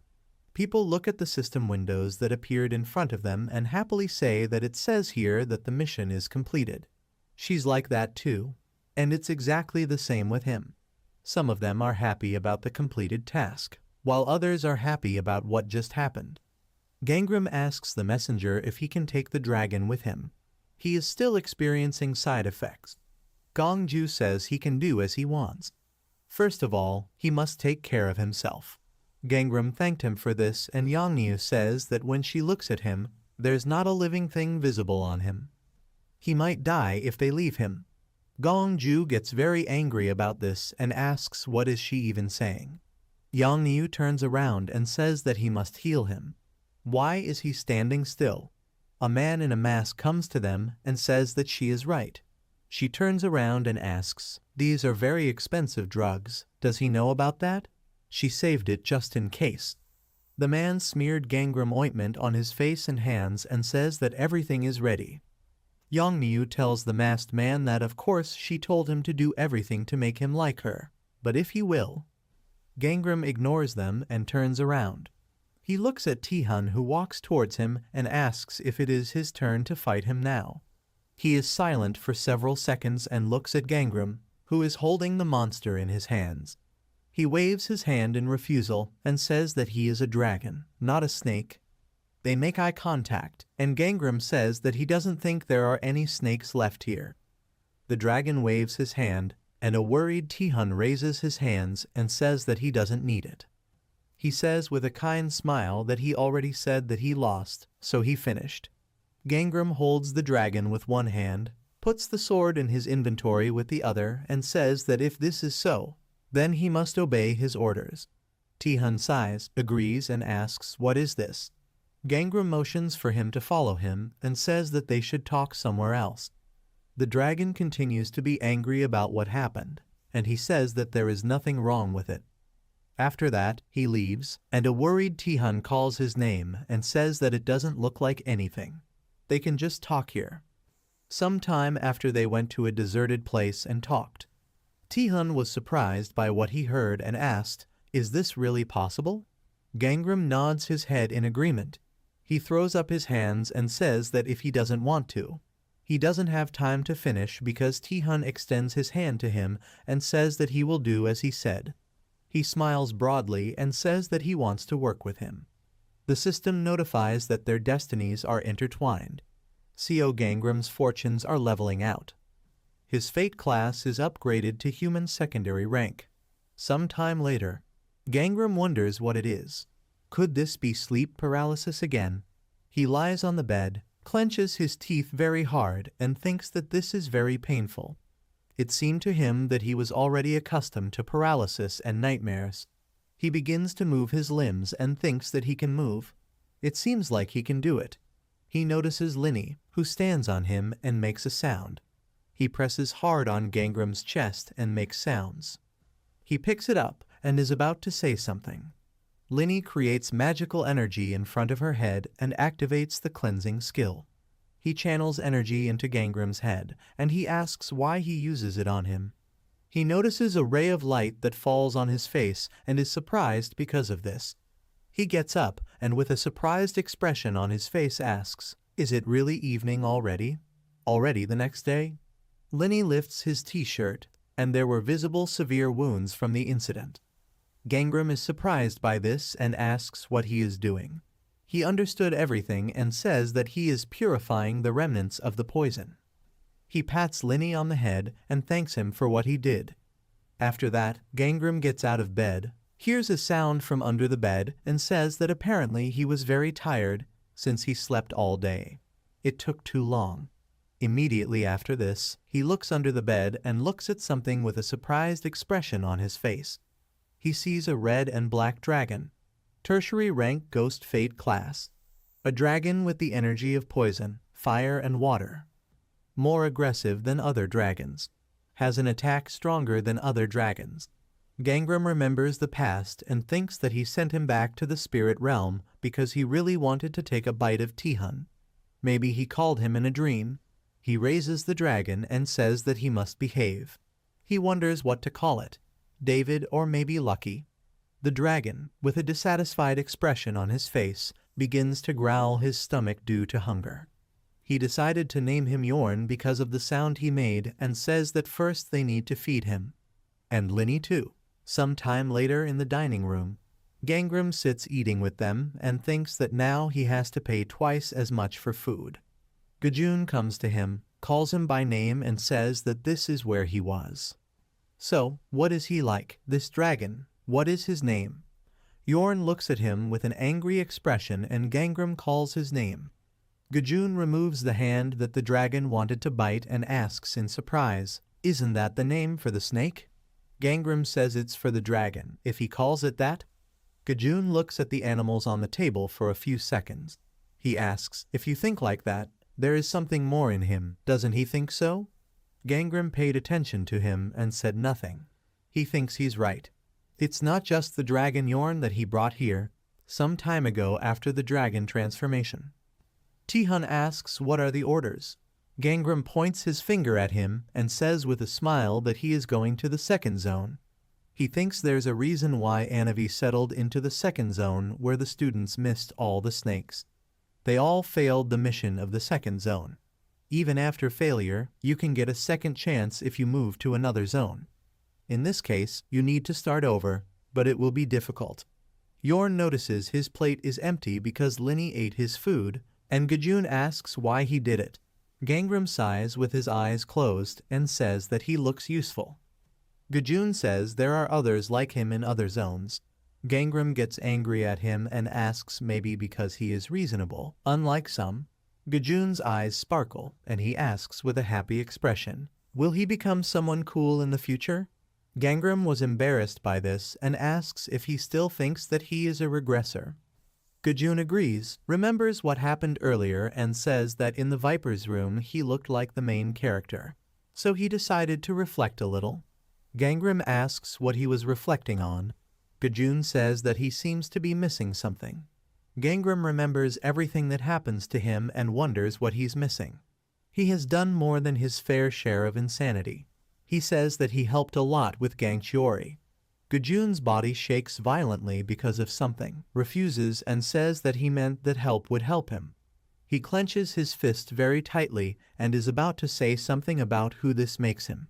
He doesn't finish speaking because Sua opens the door to the dining room. They both look at each other for a few seconds. Gajun was embarrassed when he noticed her and said that he would probably go. He's already taken too long a break, so it's time for him to get back to work. He leaves and Gangram watches him leave and says that it looks like he's in the midst of writing his story. Sua walks past him, waves and asks if he's okay. Gangram wonders if Gajun is avoiding her. He agrees and says he's fine. How does she feel? Sua says she's fine, though. She asks. He didn't do something strange again. Many people failed the task because of him. The atmosphere is quite tense. Many people are afraid of Tihun because he is from another zone. Gangram says that she doesn't have to worry about him, because he's not a bad person. Tihun passed by Gajun and watches him walk on and hum a melody. He waves his hand, calls him an old man and asks if they are talking about him now. Gangram looks at him and says that he should introduce himself. This is Shin Sua. She stands up, says her name, says hello and says that she is Gangram's partner. Tihun sits down at their table, greets them, says his name and says that he is from the 3rd zone, glad to meet you. Gangram holds back the evil yawn and looks at them blankly as they remain silent for a few seconds. Sua says she wishes them bon appetit and they will see each other later. Gangram looks at her and agrees with her. He watches her leave and thinks that he was hoping they would talk longer. Tihun leans towards him and quietly asks if she is his girlfriend. Gangram says that's not true, and he seriously called him an old man. Tihun agrees with a joyful expression on his face and says that he is older. Gangram says that he has already called him every possible name. Tihun looks away and says that he doesn't want to break his tongue about his name. To be honest, it seemed to him that they had known each other for a very long time.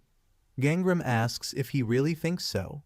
Tihun remembers the past and thinks that he looks like the guy he had a fight with not too long ago, and he seemed glad to see him. It was the same with Sua. He had a premonition that in the future he would definitely work with her. This is something like déjà vu. Does he understand? As if he had already seen them somewhere. Gangram was very embarrassed by what he just said. He asks that this is something like fate. Tihun thinks about this and says that these sayings look stupid. In general, he thinks they will make good partners, no matter what. Gangram clenches his fists tightly and wonders, is it a coincidence that he has these thoughts? Or does he direct the future in the right direction?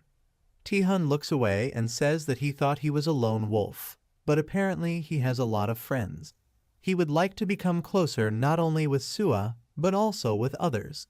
He turns to him and with a serious expression on his face says that he would like to make friends with everyone except that freak. Gangram asks who is he talking about?